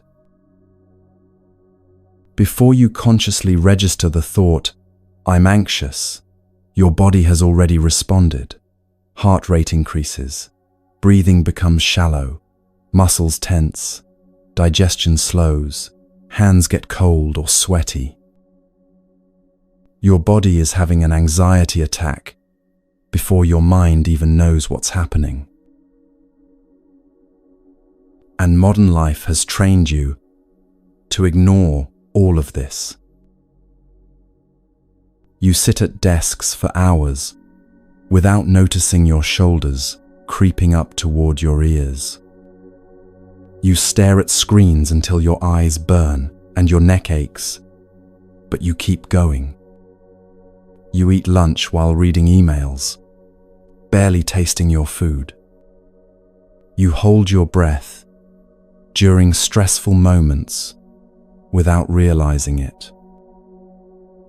You override your body's signals: tired, hungry, need to move, need to rest, because there's too much to do, not enough time. Productivity matters more than sensation. You've become profoundly disconnected from yourself. And here's what Buddhism adds that might seem paradoxical at first. The body ages, decays, eventually dies. This isn't meant to be morbid or depressing. It's meant to be motivating. When you truly understand that this body won't last forever, that it's subject to impermanence, just like everything else, something shifts. You stop taking it for granted. You start listening more carefully to what it's telling you right now, today, while you still have the chance. The Buddha taught his students to contemplate the body's impermanence regularly, not to become detached or nihilistic, but to develop appreciation and urgency. This precious human birth, this opportunity to wake up, won't last forever. So pay attention now. Listen now. Listening doesn't mean worshipping your body or making it an idol. It means respecting the messenger, honoring the communication, taking seriously what your body is trying to tell you about your life, your stress levels, your unprocessed emotions, your need for rest or movement or nourishment or release. When your body says, "I'm tired," and you override it with caffeine and determination, you're not being strong. You're being cruel to the only vehicle you have for this lifetime. When your body says, "This hurts," and you numb it with distraction or substances or relentless busyness, you're not solving anything. You're just teaching your body that its messages don't matter, that it has to speak louder next time. But when you start listening, really listening, something beautiful happens. The body begins to trust you. It doesn't have to shout anymore. It can whisper, and you'll hear it. So how do you begin to listen after years of ignoring? You start with something gentle, something that doesn't require you to be flexible or fit or have any special skills. You start with simple awareness. Right now, wherever you are, let's do a friendly check-in with your body. This isn't a formal meditation with rules and right ways to do it. This is just you checking in with yourself, the way you might check in with a friend. Start at the top of your head. What do you notice there? Any tension? Any tightness? Any sensation at all? Don't try to change it. Just notice it. Move your awareness to your face, your jaw. Are you clenching? Most people are, and don't even realize it. Let your jaw soften if it wants to. Bring your attention to your shoulders. This is where so many of us hold the weight of the world. Are they up by your ears, tight and braced? Can you let them drop just a little? Just soften the grip. Notice your chest, your breathing. Is it shallow and high, or deep and full? No judgment, just curiosity. Your stomach, your belly. Any tightness there? Any butterflies or knots or heaviness? Your hands. Are you making fists? Can you let them unfold? Let your fingers relax. Your legs, your feet. Can you feel them? Are they touching the ground? Can you sense the earth supporting you? That's it. That simple scan, that simple noticing is the practice.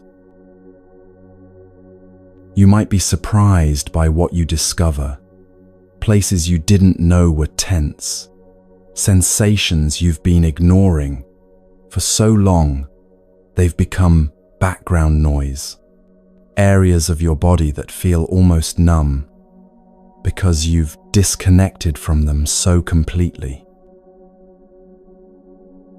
Buddhism recognizes three basic types of physical sensation: pleasant, unpleasant, and neutral. This is part of a practice called Vedananupasana, observing feelings or sensations as they arise. Pleasant sensations, warmth, softness, relaxation, comfort. These are easy to be with, easy to notice. But notice what your mind does with them. It wants to hold on to them, make them last forever, turn them into something permanent. Unpleasant sensations, tension, pain, discomfort, restlessness. These are harder to be with. Your mind wants to push them away immediately, fix them, make them stop. Neutral sensations, everything else, the vast majority of your bodily experience that's neither particularly pleasant nor unpleasant. Your mind tends to ignore these completely, not finding them interesting enough to pay attention to.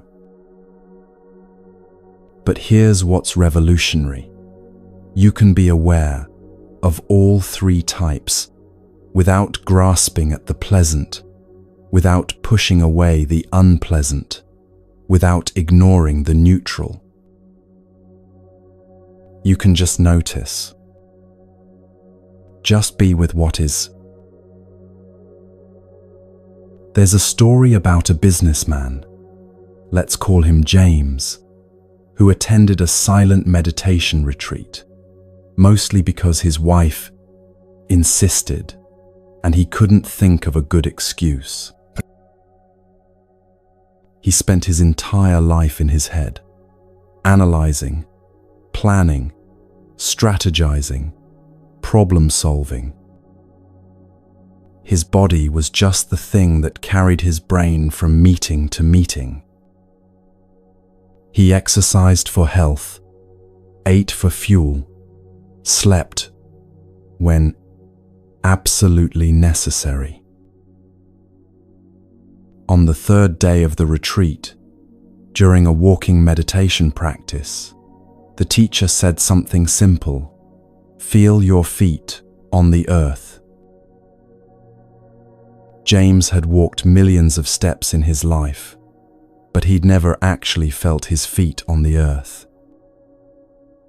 So he tried. He slowed way down, felt the heel of his right foot touch the ground, felt his weight shift forward, felt his toes pressing into the earth, felt his left foot lift and move forward. And suddenly, without warning, he started weeping. He felt, for the first time in decades, that he actually existed, that he was real, that he had a body, that he was connected to something solid and true, that he wasn't just a floating head full of thoughts and worries and endless mental noise. Later he described it as the most profound experience of his life, more significant than his wedding, more moving than the birth of his children, more real than any success or achievement. Because in that moment, he'd come home to himself. This is the power of simple attention. You don't need to fix anything. You don't need to be more flexible, or stronger, or healthier, or different in any way. You just need to notice, to feel, to be present in your own physical experience. And when you do this, when you finally bring kind awareness to your body, after years of ignoring or criticizing or pushing it beyond its limits, the body responds. Tension that's been held for months or years begins to soften. Not because you forced it to, not because you tried really hard to relax, but because the body relaxes when it's finally heard, when it's finally met with gentleness instead of judgment or demand. It's like a child who's been crying for attention. Once you finally stop, kneel down, and really listen, the crying stops. Not because you fixed the problem or gave them what they wanted, but because they feel seen, heard, acknowledged. Your body is the same way. It doesn't need you to be perfect. It just needs you to pay attention. Now, let's talk about the simplest, most accessible practice in all of Buddhism, one that you've been doing since the moment you were born, one that will be with you until your last moment, one that's always available, no matter where you are or what's happening. Your breath. Not controlling it, not forcing it to be deep or slow or any particular way. Just befriending it, just noticing it. The Buddha taught breath awareness, called anapanasati, as one of the most fundamental practices for developing calm and insight. It's so simple that people often underestimate it. They think, that can't be enough. There must be something more complicated, something more advanced. But masters spend entire lifetimes with the breath and never exhaust its depths. Why is the breath so powerful?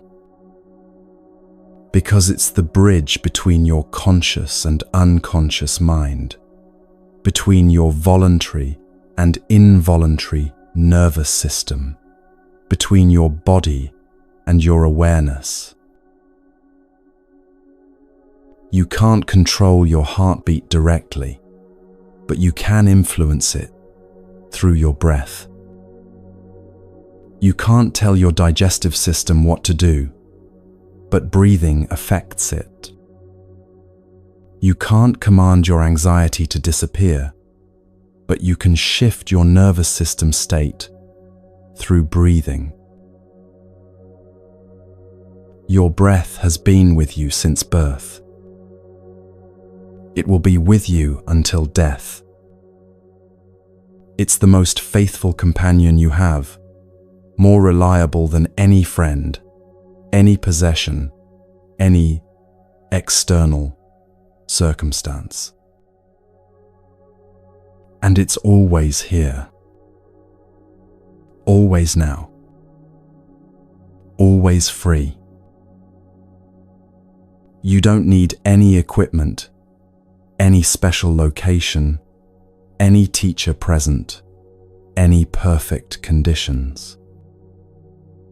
Your breath is available in traffic, in meetings, in bed, at 3 a.m, in the middle of a panic attack, in moments of joy, in moments of grief.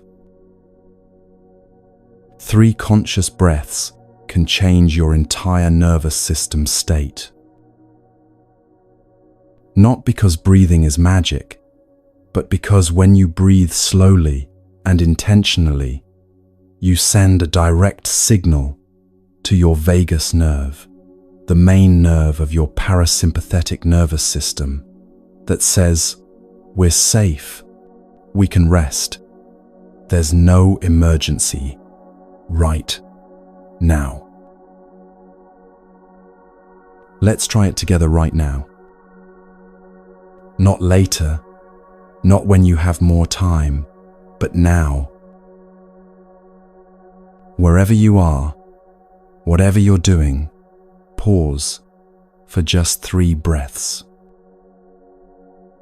First breath. Breathe in slowly through your nose, feeling the air move into your lungs, feeling your belly gently expand.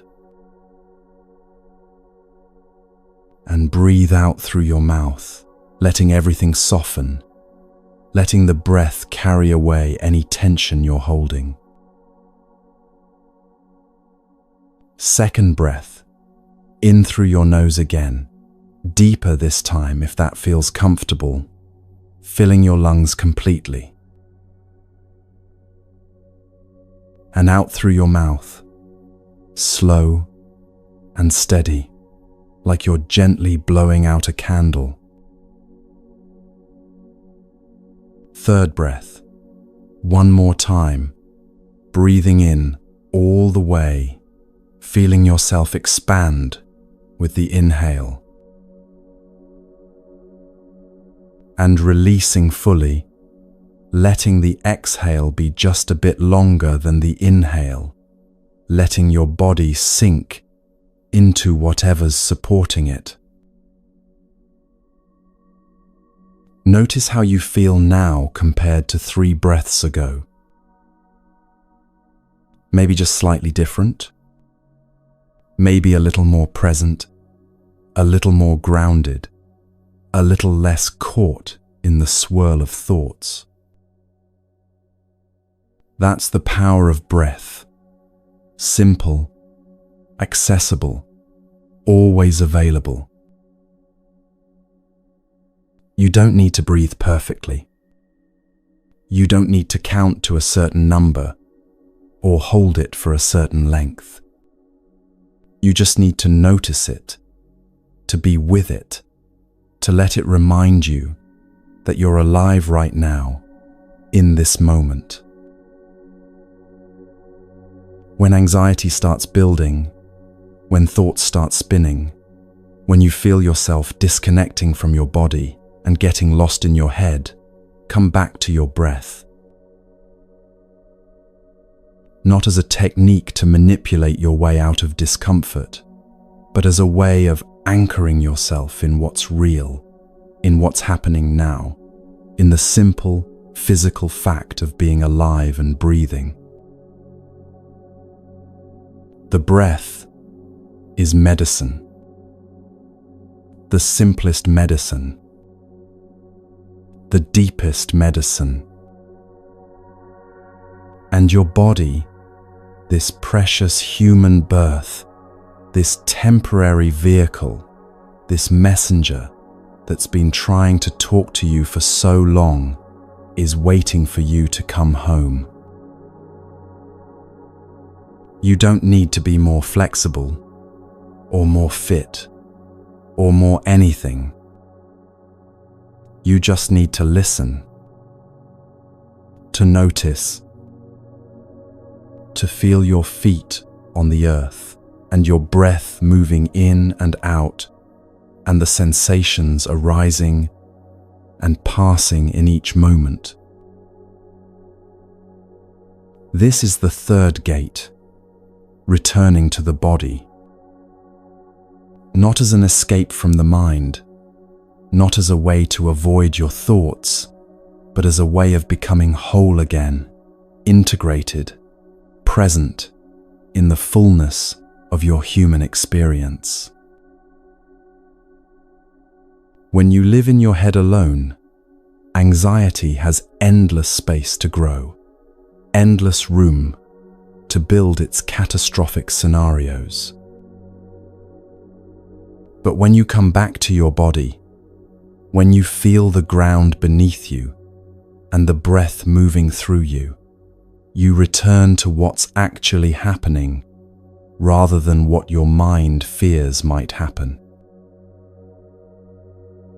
And what's actually happening right now, in this moment, is almost always manageable, almost always okay.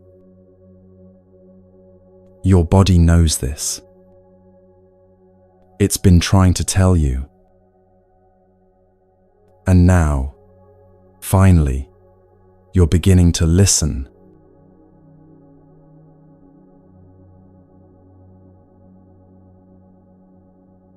We've walked through 3 gates together, reclaiming time, freeing the mind, returning to the body. And now comes the most important part. Because Buddhist wisdom isn't meant to stay on a meditation cushion or exist only in moments of quiet reflection. It's meant to be lived, breathed, embodied in the middle of your ordinary, messy, beautiful life. This is where theory becomes practice, where understanding becomes transformation. Let's start with something that might seem simple but is actually one of the most radical acts of resistance against modern culture: doing one thing at a time. We live in an era that celebrates multitasking, that treats divided attention as a skill to be proud of. You're expected to answer emails during meetings, scroll through your phone while watching television, eat lunch while working, listen to podcasts while exercising, think about tonight's plans while having this morning's conversation. And we wonder why we're exhausted, why nothing feels satisfying, why we can't remember what we did yesterday, even though we were busy every moment. Here's what nobody tells you: multitasking is violence against presence. Every time you split your attention, you split yourself. You fragment your consciousness into pieces, none of which can fully inhabit any experience. Your body is at the dinner table, but your mind is checking work messages. Your eyes are on your child's face, but your thoughts are rehearsing tomorrow's presentation. You're physically present in 100 places, but genuinely present in none of them. Your mind split equals your life split. And when your life is split, when you're always partially here and partially somewhere else, peace becomes impossible. Because peace requires wholeness, integration, the gathering of your scattered attention back into one focused point. In Japan, there's a traditional art called chanoyu, the way of tea. It's a ceremony that can take hours, and every movement is done with complete, undivided attention. The host heats the water, not while thinking about other things, but with full presence to the sound of water beginning to boil, the steam rising, the exact moment of readiness. They whisk the tea with total focus, feeling the texture change, seeing the color deepen, hearing the rhythm of the whisk against the bowl. They serve it with a bow that contains their entire being in that gesture of offering. And the guest receives it with equal presence, feeling the warmth of the bowl in their hands, seeing the green of the tea, smelling its earthy aroma, tasting it fully, one small sip at a time. An entire life contained in one cup of tea. This isn't about being Japanese or performing ceremonies. It's about understanding something the Buddha taught 2,500 years ago, and that we've almost completely forgotten. When walking, just walk. When eating, just eat. Not walking while planning. Not eating while working. Just this. Only this. Completely this. Why does this matter for anxiety? Because divided attention creates divided peace. When you're doing 3 things at once, your nervous system can't settle. It's constantly switching gears, constantly redirecting resources, constantly in a low-grade state of emergency, trying to track multiple threads simultaneously. You might feel busy, you might feel productive, but you're also creating the perfect conditions for chronic stress and background anxiety. There's also an existential exhaustion that comes from being nowhere fully.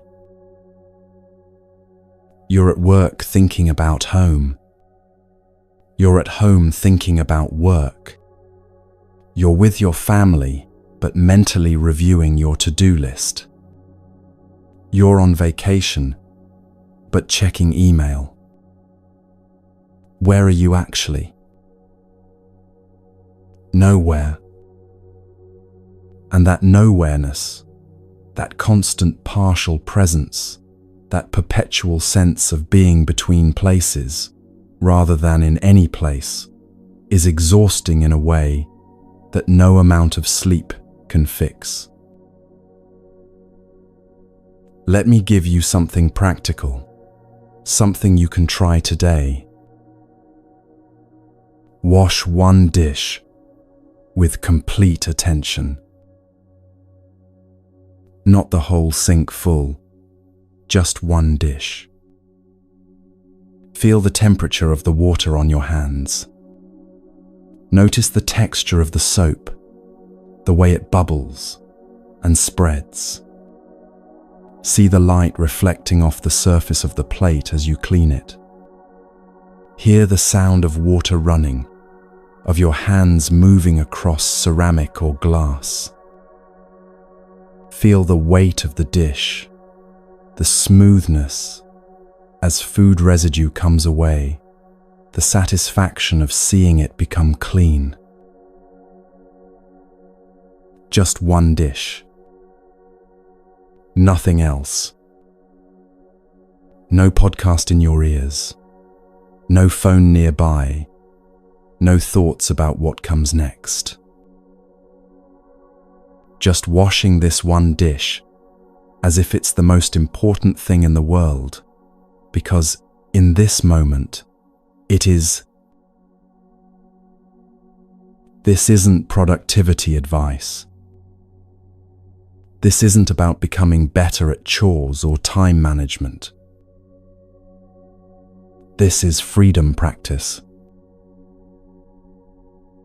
Because when you can bring your whole self to one simple task, when you can gather all your scattered attention into one focused moment, you discover something remarkable. You discover that the present moment is actually enough. That being fully here is more satisfying than being partially everywhere. That peace isn't found in getting everything done. It's found in being completely present for whatever you're doing right now. This is how you begin to live differently. One thing at a time. Completely.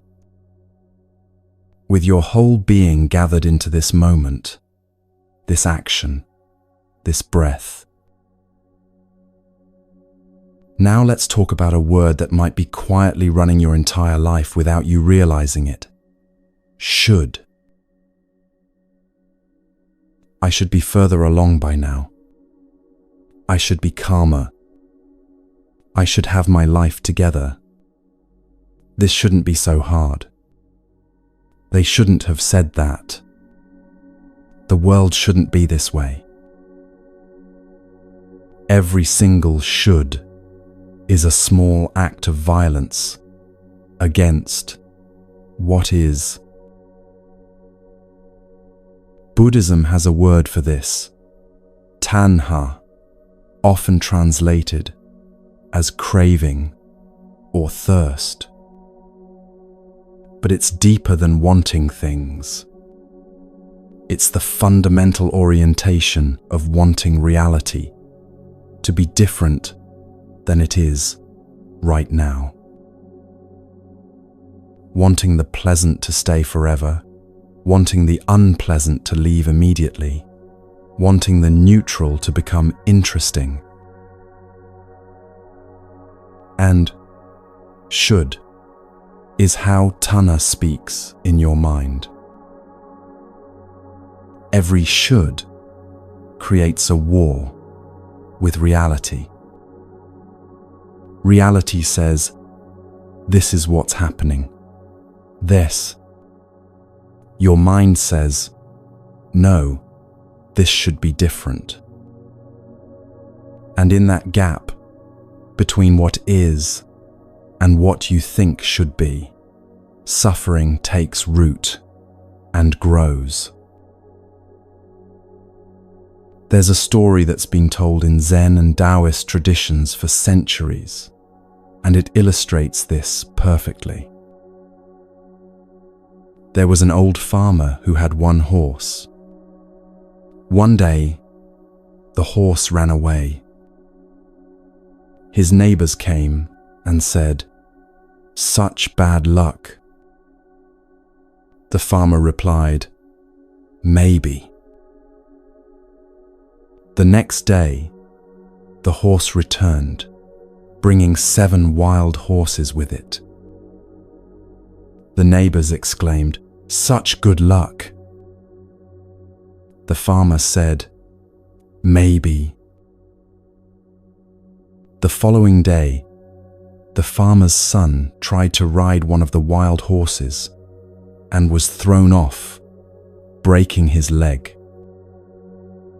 The neighbors said, "Such bad luck." The farmer responded, "Maybe." The day after, Military officials came to the village to draft young men into the army, but the farmer's son was spared because of his broken leg. The neighbors said, "Such good luck." And the farmer said, "Maybe." This story points to something profound that the Buddha taught in the second noble truth. Suffering arises from tanha, from this constant craving for things to be other than they are. We're constantly judging reality, constantly comparing it to our mental model of how things should be, constantly generating suffering by arguing with what is. But what if you stopped? What if, like the farmer, you simply acknowledged what is, without immediately leaping to, "This is good," or "This is bad," or "This shouldn't be happening"? Now, let me be clear about something crucial. Acceptance doesn't mean approval. You can accept that something is happening right now without approving of it, without thinking it's good, without becoming passive or resigned. Acceptance is simply acknowledging reality as it actually is in this moment, not as you wish it were, not as it should be, not as it might become, but as it is, right now. Buddhism calls this yathabhuta jnana dassana, seeing things as they really are. Not through the filter of your preferences, not through the lens of your fears, not colored by your judgments, just seeing what is. And here's the paradox. When you stop fighting what is, you actually gain more power to change it. Think about it this way. If you're standing in a river and constantly fighting against the current, saying, "This current shouldn't be this strong, this water shouldn't be this cold, this river should flow the other direction," you exhaust yourself. You use all your energy resisting rather than navigating. But if you accept the reality, okay, this is a strong cold river flowing in this direction, then you can work with what is. You can swim at an angle, use the current to your advantage, find the calmest path across. Your energy goes into wise action rather than futile resistance. Ask yourself right now, what in your life are you fighting against with the word should? What situation are you in that you keep telling yourself, this shouldn't be this way? What feeling are you having that you judge with, I shouldn't feel like this? What person in your life are you resisting with, they shouldn't be the way they are? And then ask the radical question, what if you stopped fighting?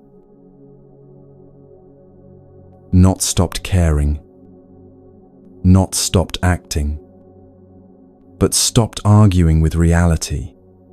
Stop spending your precious energy on the futile task of wishing things were different before you deal with them as they actually are. From acceptance comes clarity. When you're not using all your energy fighting what is, you can see what is more clearly. And from clarity comes wise action, action that's grounded in reality rather than in how you wish reality were.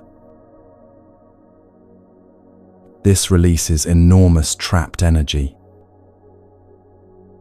Think about how much energy you spend every day arguing with reality in your mind. Traffic shouldn't be this bad. My coworker shouldn't be so difficult. I shouldn't be this anxious. The weather shouldn't be like this. My body shouldn't hurt. I should be different, better, further along. All of that is energy that could be used for living, for being present, for taking wise action, for actually responding to reality rather than fighting with it. When you release the should, when you make peace with what is, you reclaim that energy, Zen, and you discover something unexpected. Life becomes easier not because circumstances change, but because you've stopped making everything harder by resisting it first. Now let's talk about emotions, perhaps the most misunderstood aspect of human experience, and one of the primary sources of suffering. Your emotions are weather, not climate. This might be one of the most important things you learn from Buddhism, the difference between weather and climate, between temporary states and permanent identity. Right now, there's weather moving through you. Maybe it's calm and sunny. Maybe it's stormy and turbulent. Maybe it's foggy and unclear. But whatever the weather is right now, it's not who you are. It's not permanent. And it will change.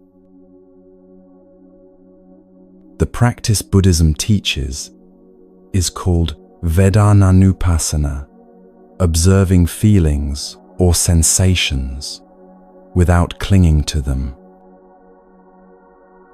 Remember when we talked about the body earlier? We mentioned 3 types of Vedana: pleasant, unpleasant, and neutral. This applies to emotions too. Pleasant emotions, joy, contentment, excitement, love. Your mind wants to grab these, hold on to them, make them permanent. I want to feel this way forever.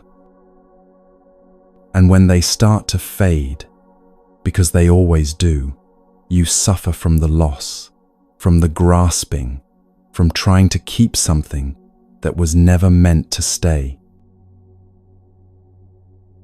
Unpleasant emotions, sadness, anger, fear, anxiety, grief.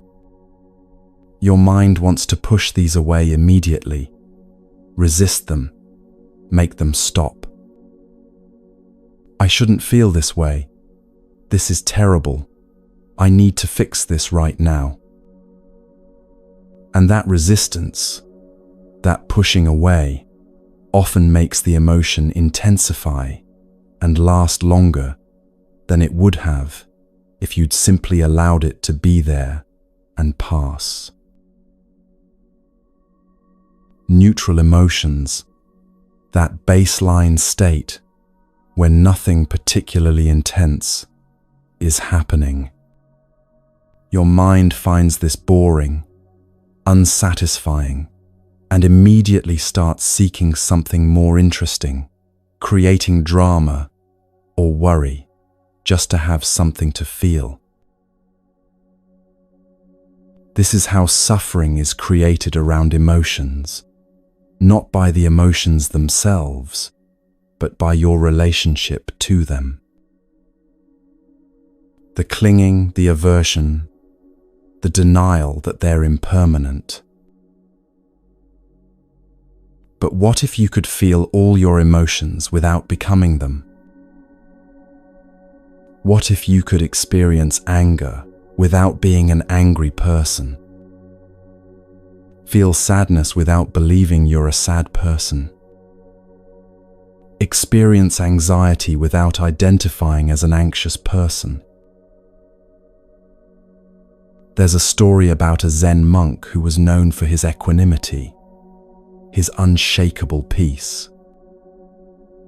One day, a student saw him arguing with another monk, clearly frustrated, voice raised, face flushed. Later, the student approached him confused. "Master, I thought you never got angry, but today I saw you arguing, clearly upset." The monk smiled. "I did feel anger, yes. Anger arose, moved through me, and passed. But I am not anger. I am the space in which anger can appear and disappear. The anger came like weather comes. I didn't invite it.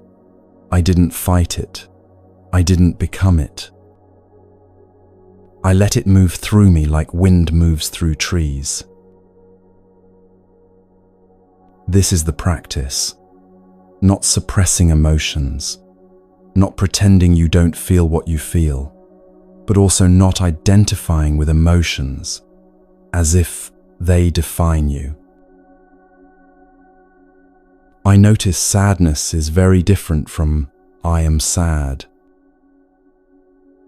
I notice anxiety is very different from "I am anxious." That difference might seem subtle, but it's the difference between freedom and imprisonment. When you say, "I am sad," you've identified your entire being with that emotion. You've become it. It defines you in that moment. And when you're identified with it, you can't see beyond it, can't remember that it's temporary, can't access the part of you that remains steady beneath all emotional weather. But when you say, "I notice sadness," you've created space. You're acknowledging the emotion without becoming it.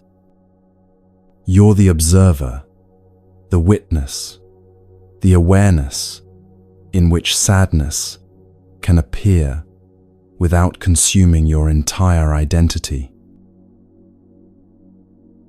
You're the ocean, not the waves. The ocean is vast, deep, powerful. Waves rise and fall on its surface, sometimes gentle ripples, sometimes massive swells, sometimes crashing breakers. But the ocean itself, the depth of it, remains unchanged by the surface weather. You are like that ocean. Your emotions are like the waves, real, powerful, worthy of attention, but not the totality of what you are. They rise from the depth, crest, and dissolve back into the depth. And you, the awareness, the consciousness, the depth itself, remain. This is what surfing means in Buddhist practice. You're not trying to stop the waves or calm the ocean, or achieve some impossible flat stillness. You're learning to ride the waves without drowning, to stay balanced as they lift you up and set you down. To respect their power without being destroyed by it. The practice is allowing. When an emotion comes, any emotion, can you allow it to be there without immediately trying to change it, fix it, push it away, or grasp onto it? Can you give it space to exist, to express itself, to move through you without resistance? This doesn't mean you act on every emotion. Feeling anger doesn't mean you have to yell at someone. Feeling fear doesn't mean you have to run away. Feeling attraction doesn't mean you have to pursue it. Allowing emotions doesn't mean letting them control your behavior. It means giving them permission to exist in your awareness without immediately reacting to them or trying to make them disappear. And here's what's beautiful. When you allow emotions to be there without resistance, they complete their natural cycle faster. Emotions are designed to arise, peak, and pass. That's their nature. Like waves, like weather, like everything else in this impermanent universe. But when you resist them, when you fight them or suppress them or try to think your way out of them, you interrupt their natural cycle. You trap them, and they stay longer, grow stronger, become more problematic. When you allow them, yes, sadness, you can be here, I won't fight you, they complete their journey and naturally dissolve. They come, they peak, they pass, always. Nothing in your emotional life is permanent, except your capacity to be aware of it all. The joy you feel today will fade. Enjoy it while it's here, but don't cling to it as if it defines your worth or determines your future happiness.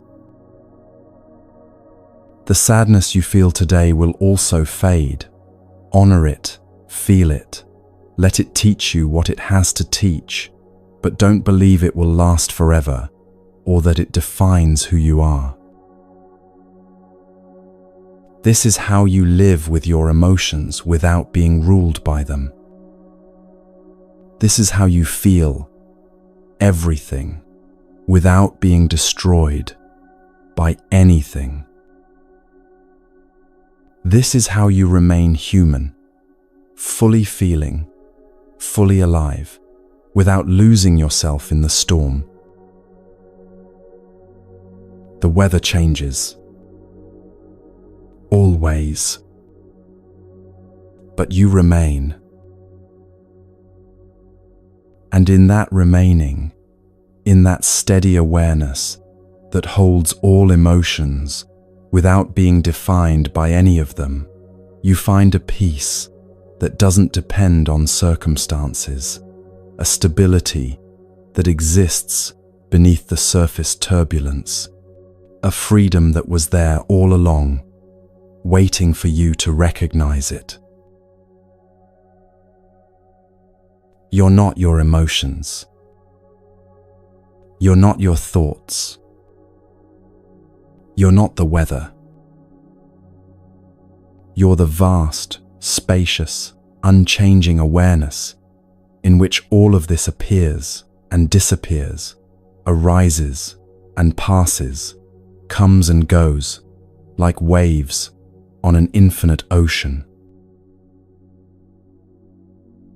And that awareness, that is who you really are.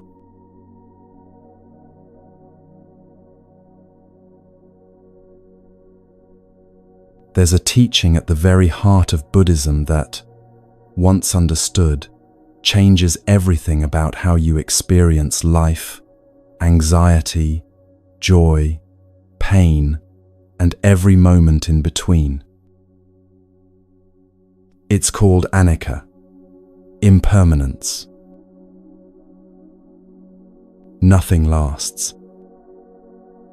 Nothing stays. Everything that arises will also pass away. Everything that comes together will eventually come apart.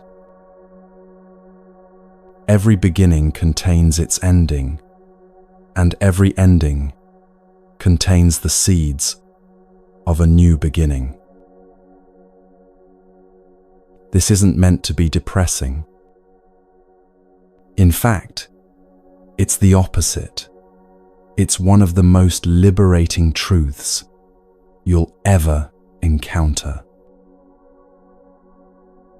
The Buddha taught what are called the 3 marks of existence, 3 characteristics that apply to absolutely everything in this universe, including you, including your anxiety, including every experience you've ever had or ever will have. The first mark is anicca, impermanence. Nothing lasts forever. Not pain, not pleasure, not this body, not this mind state, not this relationship, not this job, not this moment. Everything is in constant flux, constantly changing, constantly becoming something else. The second mark is dukkha, often translated as suffering, but more accurately understood as unsatisfactoriness. And here's the connection. Suffering arises when we cling to things that are impermanent, as if they were permanent. When we try to hold on to the pleasant moments as if they'll never end, or when we resist the unpleasant moments as if they'll last forever, we create suffering. The third mark is anatta, non-self or not self. You are not your temporary states. You are not the anxiety you feel today, the sadness that visited yesterday, the joy that might come tomorrow. These are all temporary weather patterns moving through the vast sky of your awareness. They come, they go, but the awareness itself, that which witnesses all of this, remains.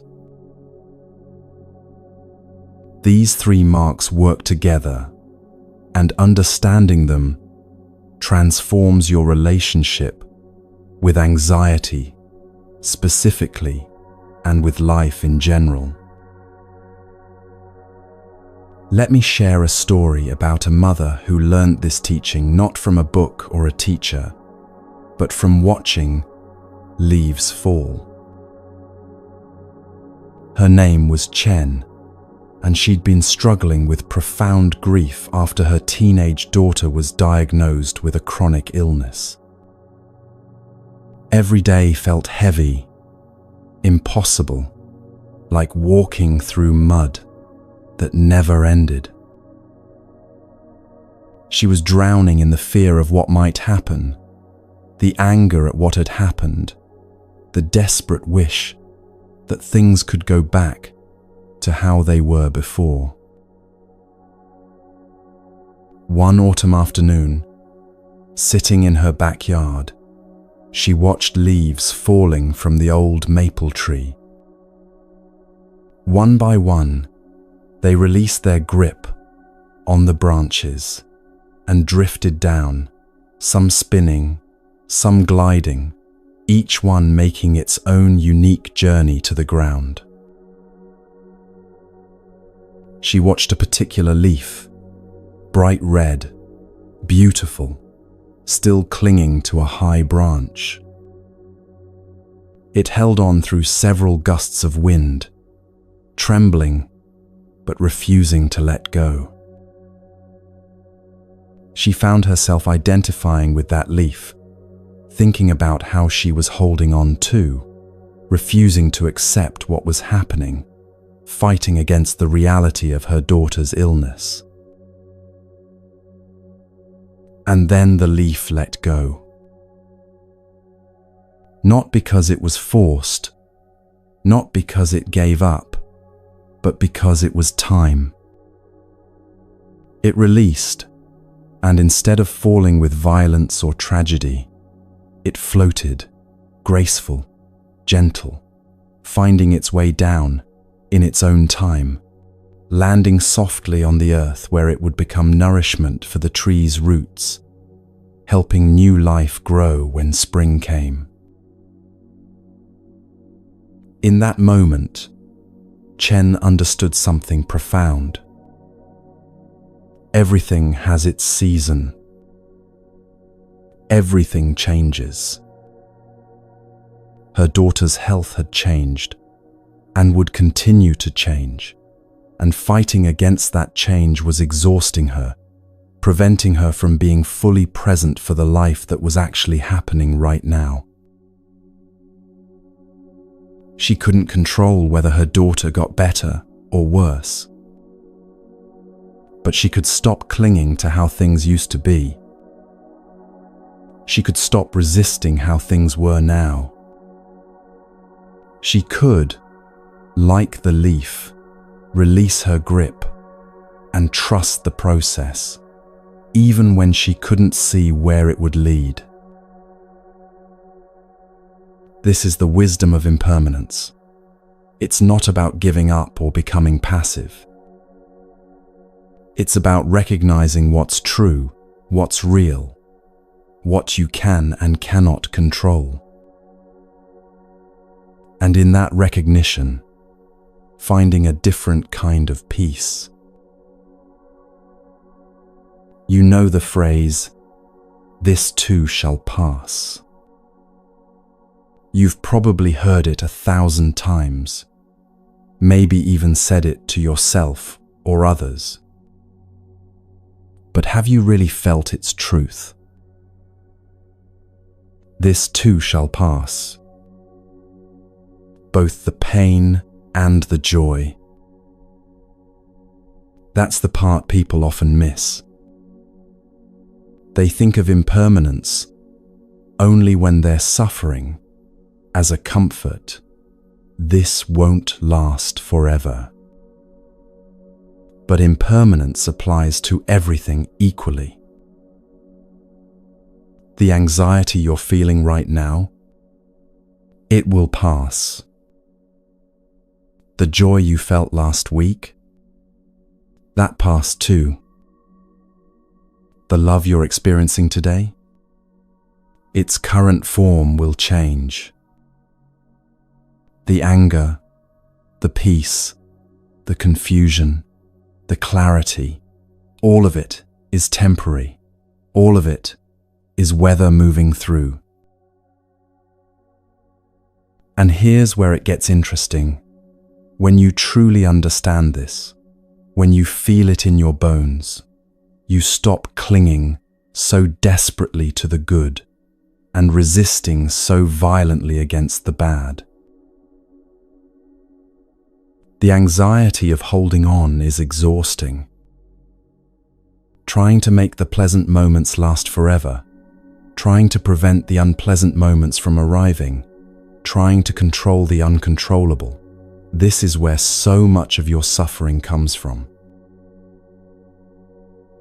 But the peace of letting go, that's spacious. That's relief.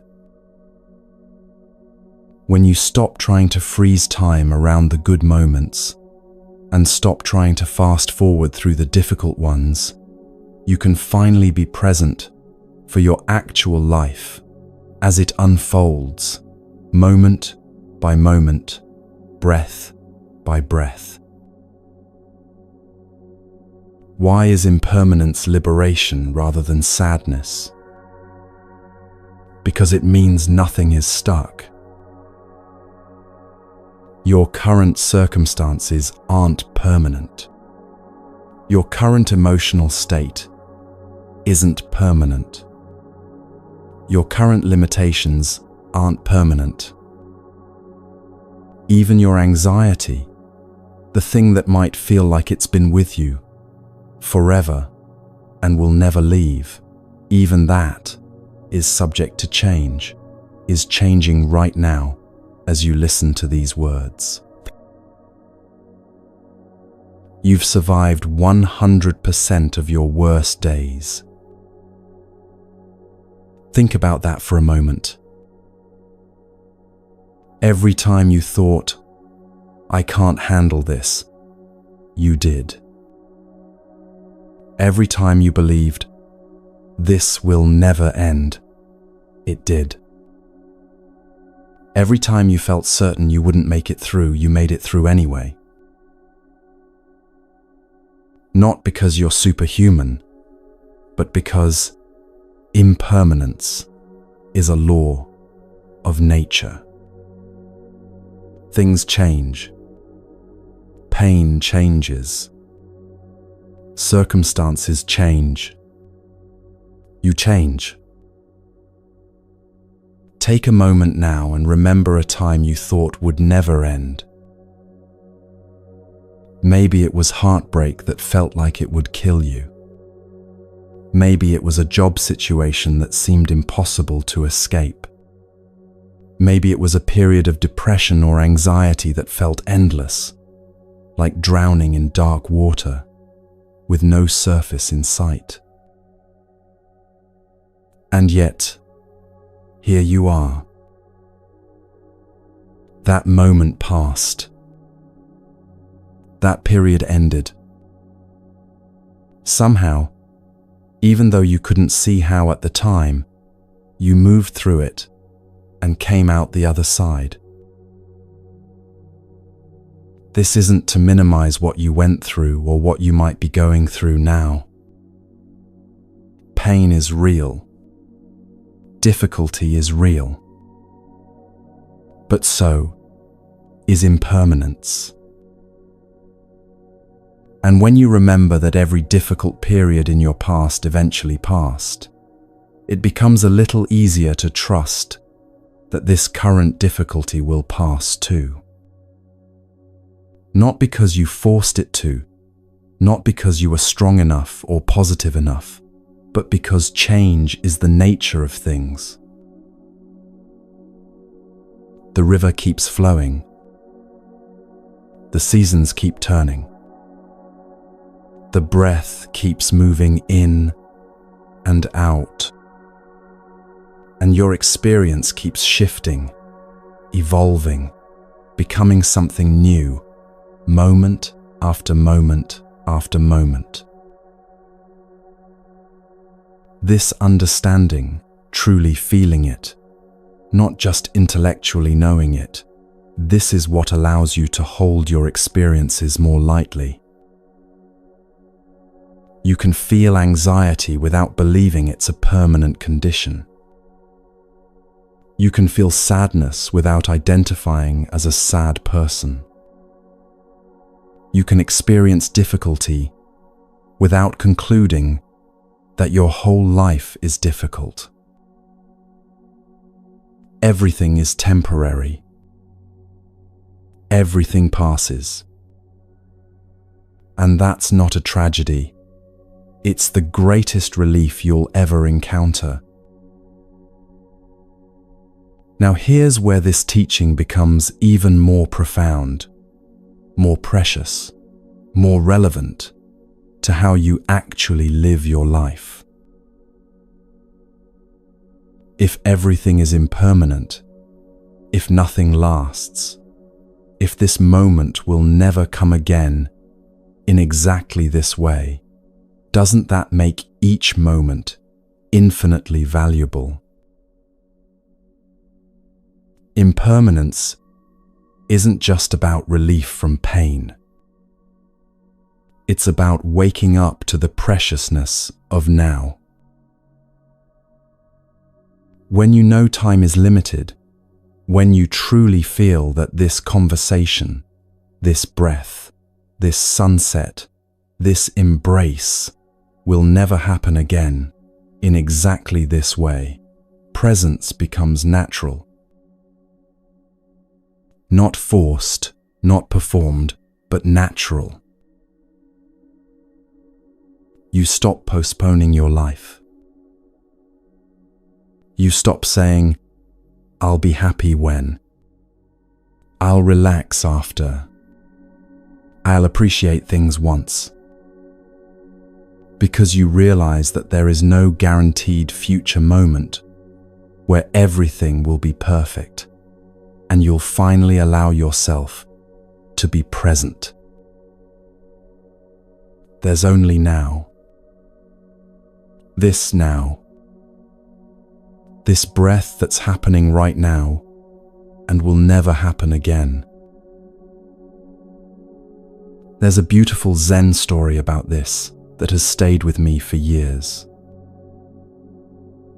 An elderly grandmother was dying, and her family gathered around her bed, crying, holding her hands, devastated at the thought of losing her. In her final days, the hospice worker asked if there was anything she wanted, anything that would bring her comfort. The grandmother smiled and said, "I would like a cup of green tea." So they brought her tea, helped her sit up, placed the warm cup in her trembling hands. And she drank it so slowly, so completely, savoring every sip as if it contained the entire universe. Afterwards, she set down the cup, looked at her family with clear, peaceful eyes and said, "That was the best cup of tea I ever had." Her daughter asked, "Why was it so special?" And the grandmother replied, "Because I knew it was my last. So I really tasted it." This isn't morbid, it's awake. The grandmother wasn't depressed by the knowledge of her impending death. She was awakened by it. It made her present for the tea in a way she might never have been otherwise. You don't have to be dying to live this way. You just have to remember that everything is dying, everything is temporary, including you, including this moment, including the people you love, and the life you're living right now. Each conversation is unrepeatable. You'll never have this exact exchange with this person again, even if you talk to them every day for the rest of your life.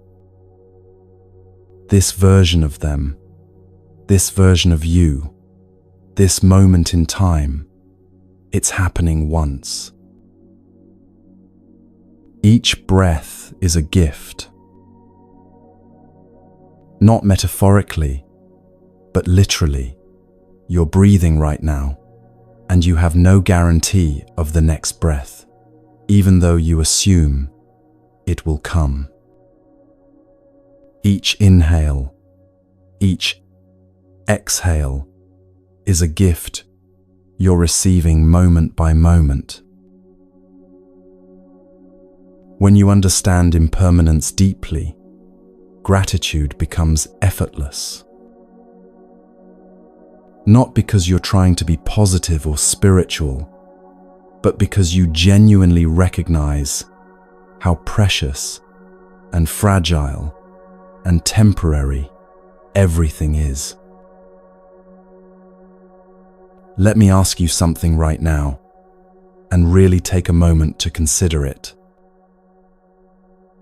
What are you grateful for right now?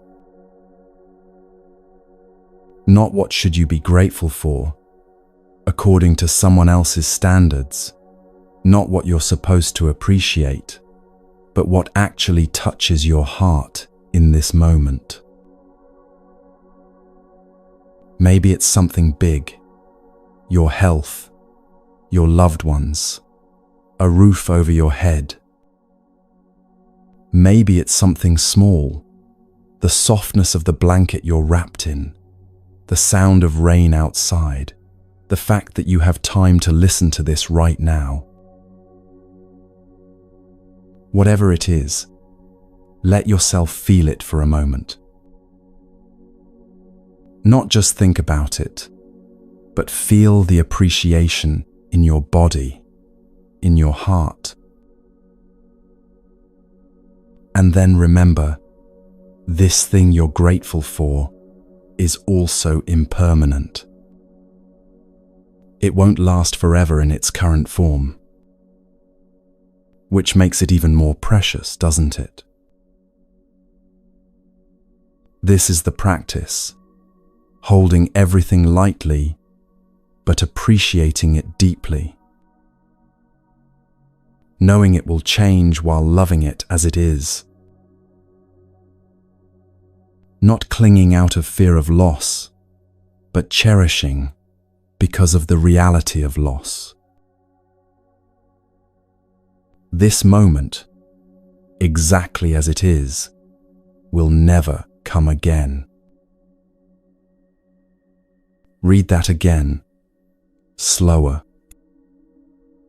This moment, exactly as it is, will never come again.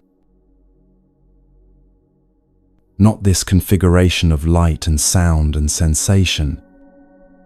Not this particular thought or feeling. Not this version of you listening to these words. Life is constantly creating new moments, and each one is absolutely unique, absolutely unrepeatable, absolutely precious, precisely because it's temporary. So what do you do with this understanding?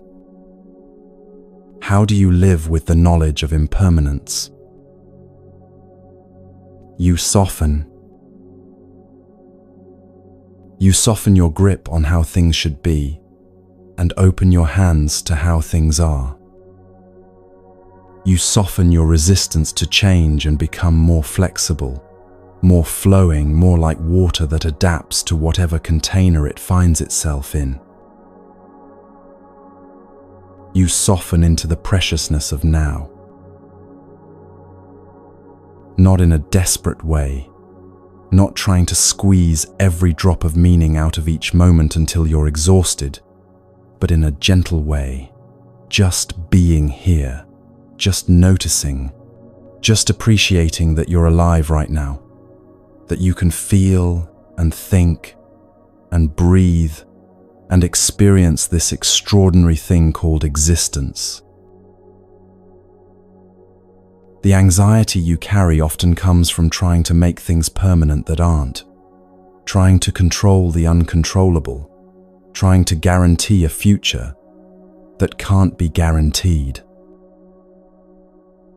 But when you accept impermanence, really accept it, not just understand it intellectually, something releases. You can love without clinging. You can care without controlling.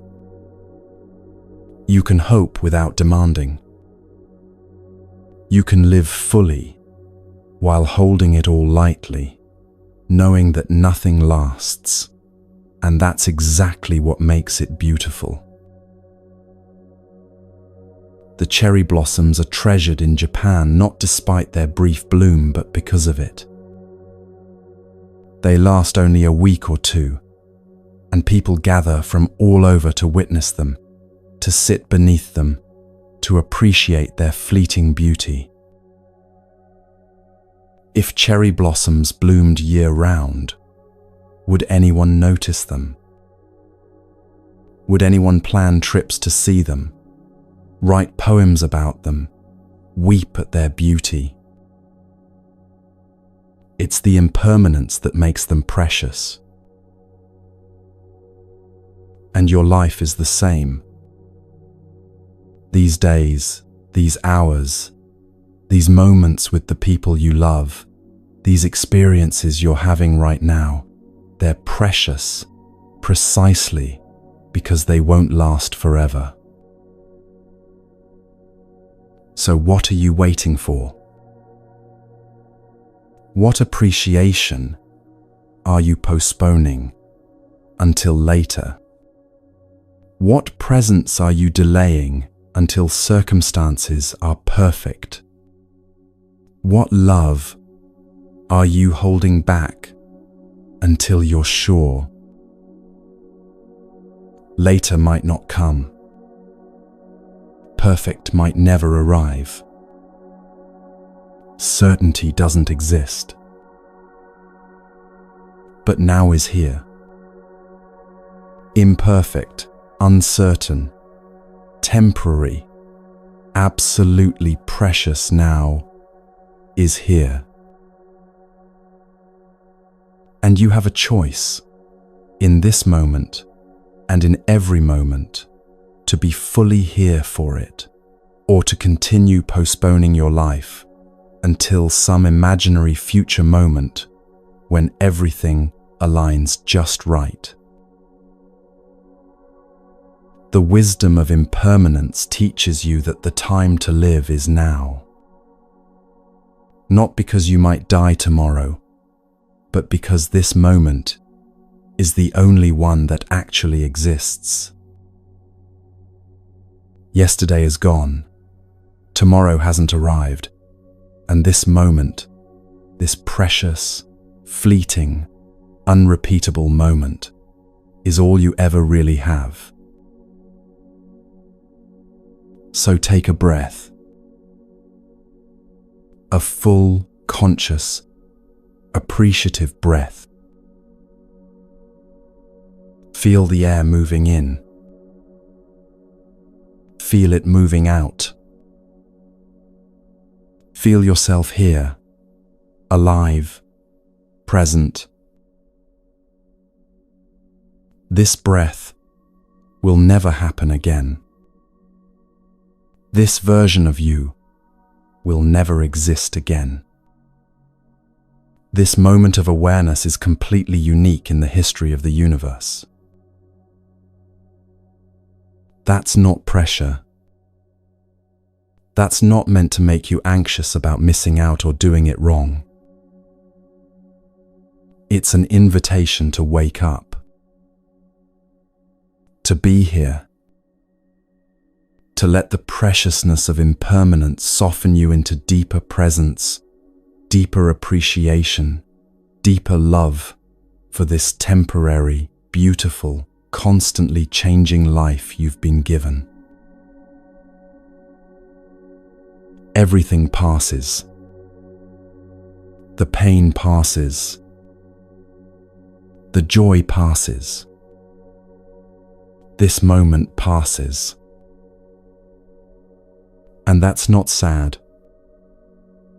That's the great relief, the great liberation, the great invitation to stop waiting and start living. Right now, right here, in this impermanent, precious, absolutely unrepeatable moment.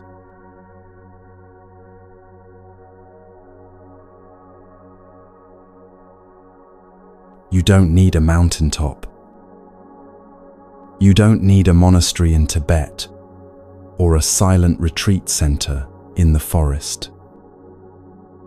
You don't need to quit your job, leave your family, or change your entire life to find the peace you're seeking.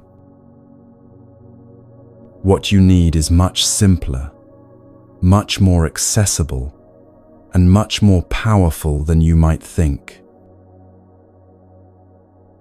You need to learn how to create micro moments of sanctuary right where you are, in the parking lot, before work, at your kitchen sink, in the 60 seconds between meetings, in the pause before you open the door to your home. These tiny moments of intentional silence, these brief returns to stillness, these sacred pauses in the middle of ordinary life, this is where your practice actually lives. Not in some idealized future when you have more time, but right here, right now, in the cracks and crevices of your regular day. Buddhism calls the practice of calming the mind samatha, and while people often think of it as formal meditation, sitting cross-legged on a cushion for hours, the real practice is bringing that quality of calm into your everyday life. Samatha in the supermarket line. Samatha while washing your hands. Samatha in the elevator, in traffic, in the waiting room. Sacred pauses are exactly what they sound like. Deliberate, conscious moments where you stop the momentum of doing and simply be. Before you eat, pause for 5 seconds. Look at your food. Take one breath. Arrive at the table before taking the first bite. Before a meeting, pause in the doorway. Feel your feet on the ground. Take one conscious breath. Let the previous moment release before entering the next one. Before sleep, pause at the edge of your bed. Instead of collapsing into unconsciousness or scrolling through your phone, sit for just 30 seconds. Acknowledge the day that's ending. Take 3 full breaths. These aren't complicated practices. They don't require training or special circumstances. They're simply moments of remembering to be present, remembering that you have a body and breath, remembering that you can choose calm even when everything around you is chaos. Research shows that 60 seconds of intentional quiet can reset your nervous system. Just 60 seconds. 1 minute of conscious breathing, of silence, of presence, and your heart rate variability improves. Your stress hormones begin to decrease. Your parasympathetic nervous system comes online. You have 60 seconds. You might think you don't, but you do. You just haven't made them sacred yet. Let me tell you about Maya, a corporate lawyer who discovered this practice not through spiritual seeking, but through sheer desperation. She was working 80-hour weeks, handling high-stakes litigation, barely sleeping, living on coffee and adrenaline. Her anxiety had reached a point where she was having panic attacks in the bathroom at work, her hands shaking during depositions, her mind racing so fast she couldn't track conversations anymore. One morning, sitting in her car in the parking garage before work, she realized she couldn't get out. Not physically, she wasn't paralyzed, but mentally and emotionally, she couldn't face walking into that building, couldn't face another day of the relentless pressure. So she just sat there. And in that sitting, in that moment of not doing forced upon her by overwhelm, something shifted. She took a breath. Not a deep, dramatic breath, just a normal one, but she noticed it. And then another, and another. For 5 minutes, she just breathed in her car, not trying to fix anything, not planning her day, not rehearsing arguments or reviewing emails, just breathing, just being, just sitting in the stillness before the storm. And when she finally walked into work, something was different. She felt more grounded, more present, less like she was already drowning before the day even began. So she started doing it intentionally. Every morning, before getting out of her car, she'd sit for 5 minutes. Just breathing, just being, creating a tiny sanctuary in the front seat of her Honda before entering the chaos of her day. Then she added another pause, 60 seconds before lunch, sitting at her desk with her eyes closed, just breathing, letting the morning release before the afternoon began. Then another 30 seconds before walking into her apartment at night, standing outside her door, breathing, letting work fall away before crossing the threshold into her home life. These micro moments, never more than 5 minutes, usually just 60 seconds, began changing her entire experience of life. Not because they eliminated stress or made her job easier, but because they gave her places to land, moments to reset, sacred pauses where she could remember who she was beneath all the doing and performing and achieving. Within 3 months, her panic attacks had stopped.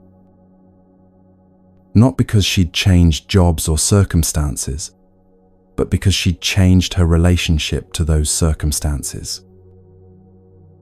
She'd created sanctuary not by escaping her life, but by bringing moments of stillness into the middle of it. You can do this too. Starting today. Choose one transition in your day, one moment where you move from one thing to another. Waking to getting out of bed, arriving at work to entering the building, finishing work to starting dinner, turning off the light to closing your eyes for sleep. And in that transition, pause. Just for 30 seconds, just for 3 breaths, create a micro moment of sanctuary. You don't need to do it perfectly. You don't need to feel immediately calm or enlightened or different. You just need to do it, to pause, to breathe, to remember that you're here, that you're alive, that you can access stillness even in the middle of motion. These moments accumulate like drops of water filling an ocean. One pause doesn't seem like much, but one pause every day for a week, then a month, then a year, You're training your nervous system, training your mind, training your entire being to know that stillness is available, that peace is accessible, that sanctuary isn't a place you have to travel to, but a quality of attention you can cultivate anywhere. You're training your mind to come home. Home to your body, home to your breath, home to the present moment, home to the awareness that's been here all along, underneath all the noise and rushing and worry. This is how you build a practice that actually lasts, not by making grand commitments you can't keep, not by trying to meditate for an hour every morning when you barely have 10 minutes, but by planting small seeds of stillness throughout your day. Seeds that grow, that root down, that eventually transform the entire landscape of your inner life. Now let's talk about something equally important: the environment you're cultivating your practice within, the people you're surrounding yourself with, the energies you're exposing your nervous system to day after day. Buddhism has a beautiful term for this, kalyana mittata, which translates to spiritual friendship or good companionship. The Buddha said that good friends, good companions, good comrades in the spiritual life are not just helpful to the path, they are the entire path. Why? Because your nervous system is porous. You absorb the energy of the people around you, the environments you inhabit, the conversations you participate in, the media you consume, the spaces you spend time in. You can't help it. It's how humans are designed, how we've survived as a social species. We regulate each other. When you're around someone who's anxious, who's speaking quickly, breathing shallowly, radiating stress from every pore, your nervous system picks up on that and starts to mirror it. Your heart rate increases, your breathing shallows, your muscles tense, all without conscious thought, just through proximity. But the opposite is also true. When you're around someone who breathes slowly, who speaks calmly, who has a quality of presence and groundedness, your nervous system responds to that too. You start breathing deeper without trying. Your shoulders relax. Your mind quiets. Their calm becomes contagious, teaching your system that it's safe to settle, safe to rest, safe to be present. This is why choosing your environment wisely isn't selfish. It's essential. You're not trying to isolate yourself from everyone who's struggling or avoid all difficulty. But you are making conscious choices about who and what you expose yourself to regularly, especially during times when your own nervous system needs support, when your own practice needs protection. Think about the words that surround you daily. Are they words that calm or words that agitate? Words of encouragement or constant criticism? Words of possibility or words of catastrophe? The Buddha taught about right speech as part of the Eightfold Path, speech that's truthful, helpful, kind, and timely. Not as a moral rule to follow, but as recognition that words have power, that they shape reality, that the linguistic environment we create affects the mental and emotional environment we inhabit. If you're constantly surrounded by gossip, complaint, cynicism, negativity, fear-mongering, your mind starts to take that shape. If you're regularly around words of kindness, curiosity, possibility, calm presence, your mind begins to reflect those qualities instead.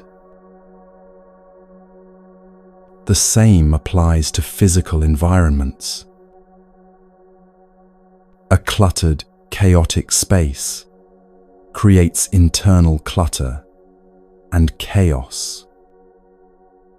A clean, simple space with soft light and room to breathe invites your nervous system to settle. You don't need an Instagram-perfect minimalist aesthetic. You just need intentionality, creating spaces that support your practice rather than undermining it. A corner where you can sit quietly for a few minutes, without distraction. A bedroom that's actually restful, not filled with screens and stimulation. A kitchen where you can prepare and eat food with presence, rather than in front of a television or computer. Small changes in environment create significant changes in nervous system state.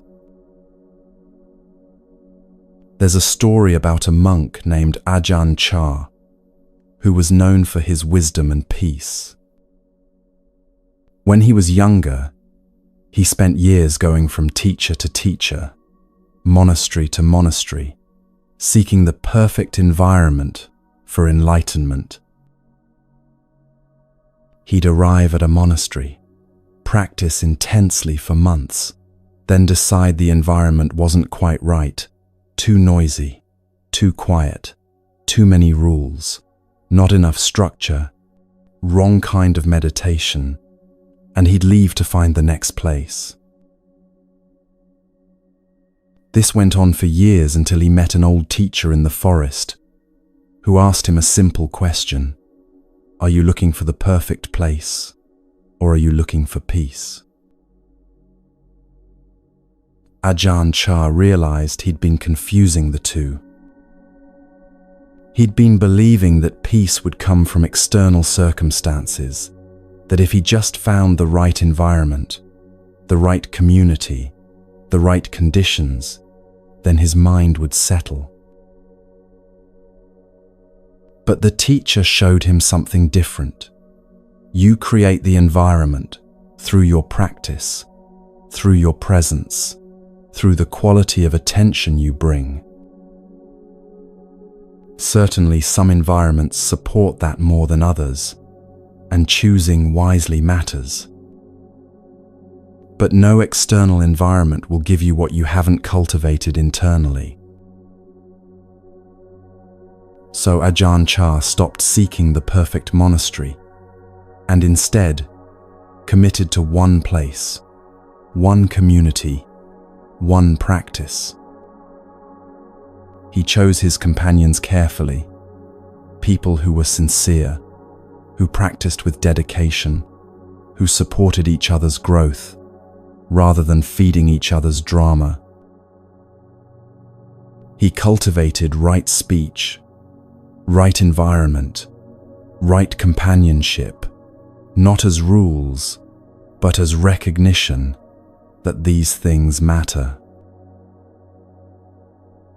And in that intentional curation, in that wise choosing, his practice deepened in ways it never had, when he was constantly seeking better conditions elsewhere.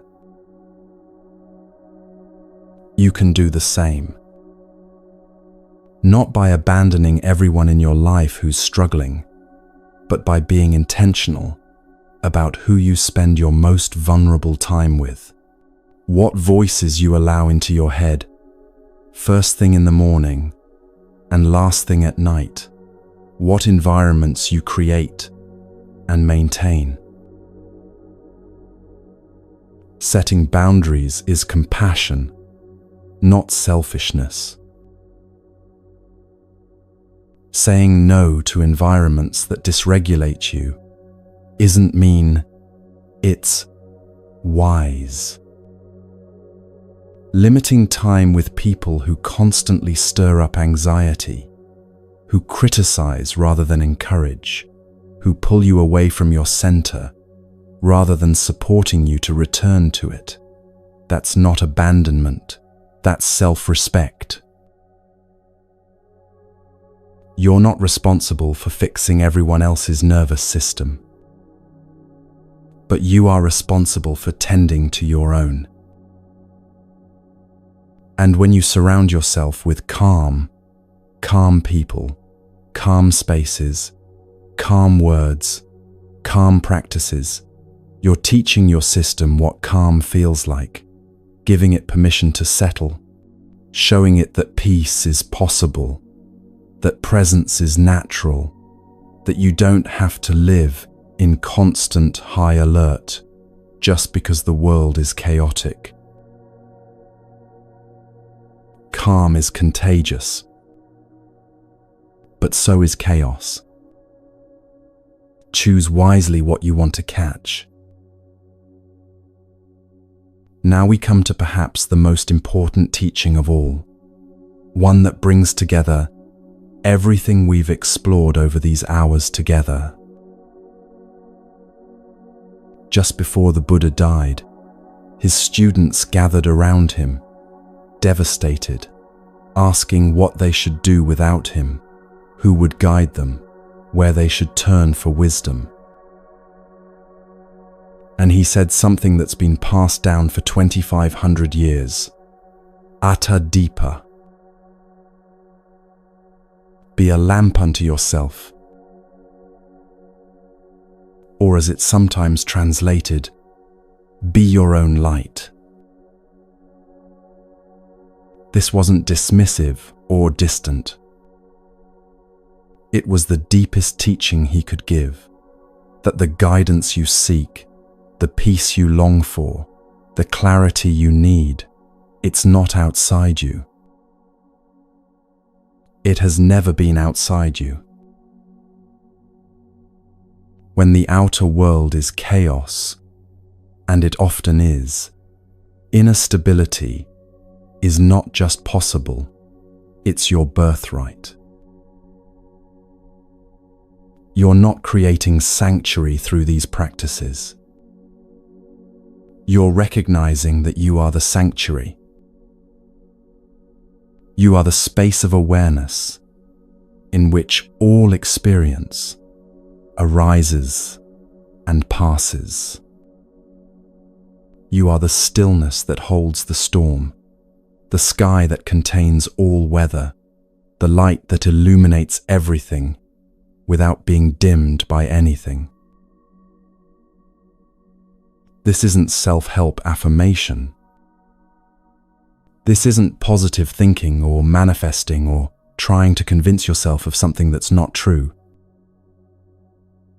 This is seeing what's always been true, what you've simply forgotten or never been taught to recognize. You are not the storm of thoughts swirling through your mind. You are the awareness that can observe the storm. You are not the waves of emotion rising and falling. You are the ocean depth that remains steady beneath the surface turbulence. You are not the anxiety or fear or worry that visits. You are the space that can hold all of it without being destroyed by any of it.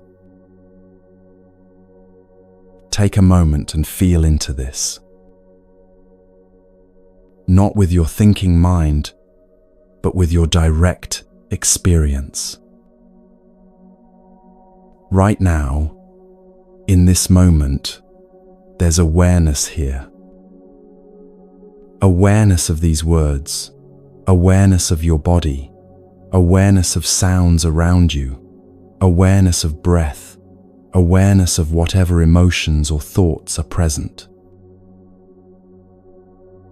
That awareness, who or what is that? It's not a thought, because you can observe your thoughts. It's not an emotion, because you can feel emotions arise within it. It's not your body, because you can sense your body as an object of awareness.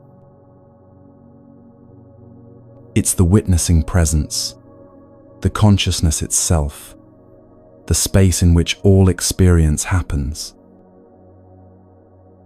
And that has always been here. That has never been touched by any of the content that moves through it. You could call it awareness, consciousness, presence, your true nature, Buddha nature. The name doesn't matter.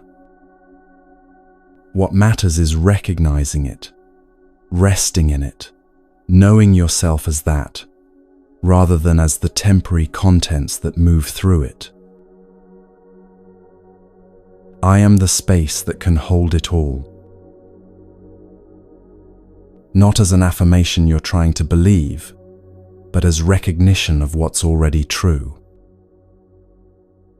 This capacity to hold, to witness, to be present for everything, without being overwhelmed by anything, it's not something you need to develop, or achieve, or earn. It's been here all along. Practice doesn't create it. Practice reveals it. All these teachings, all these practices, the slowing down, the presence, the observation of mind, the returning to body, the recognition of impermanence, the micro moments of sanctuary. None of it is making you into something you're not. It's all just clearing away the clouds so you can see the sky that's been here the whole time. You are your own light. You have always been your own light. And the greatest gift of Buddhist practice is not that it gives you something new, but that it shows you what you've always had, but forgot how to see.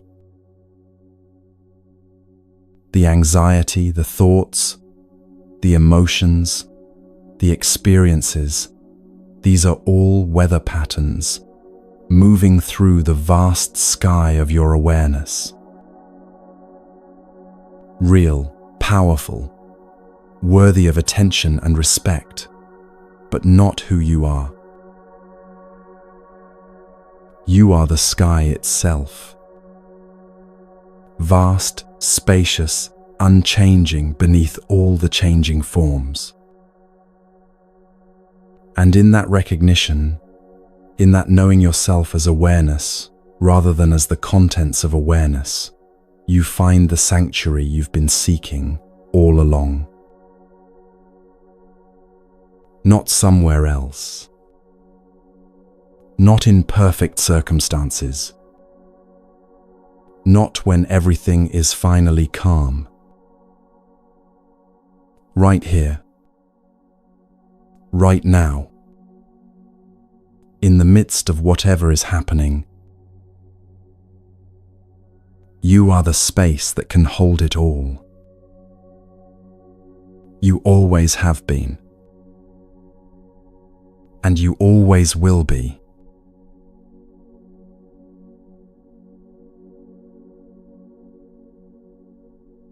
These 3 hours we've shared, they're not an ending.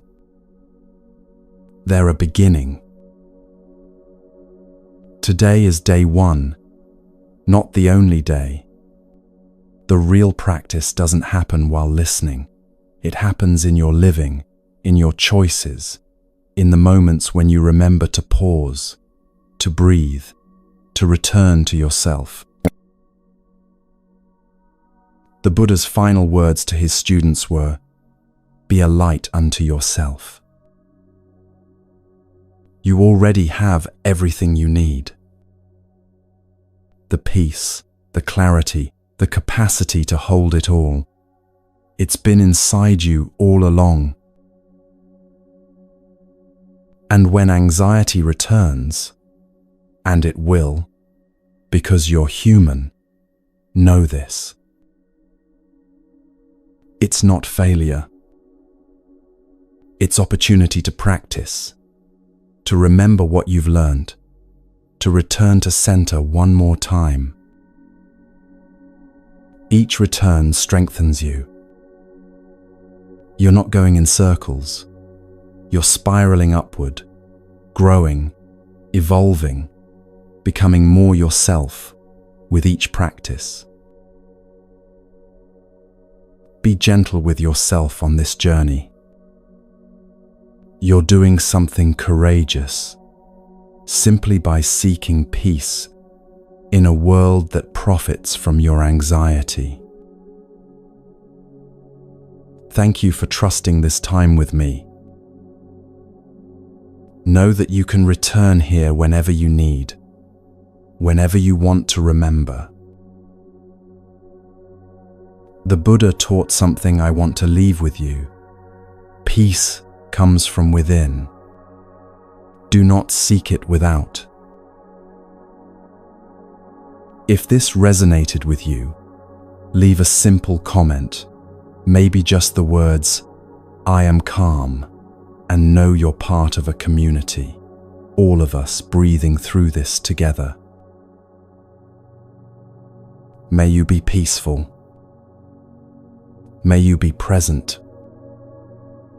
May you remember who you truly are.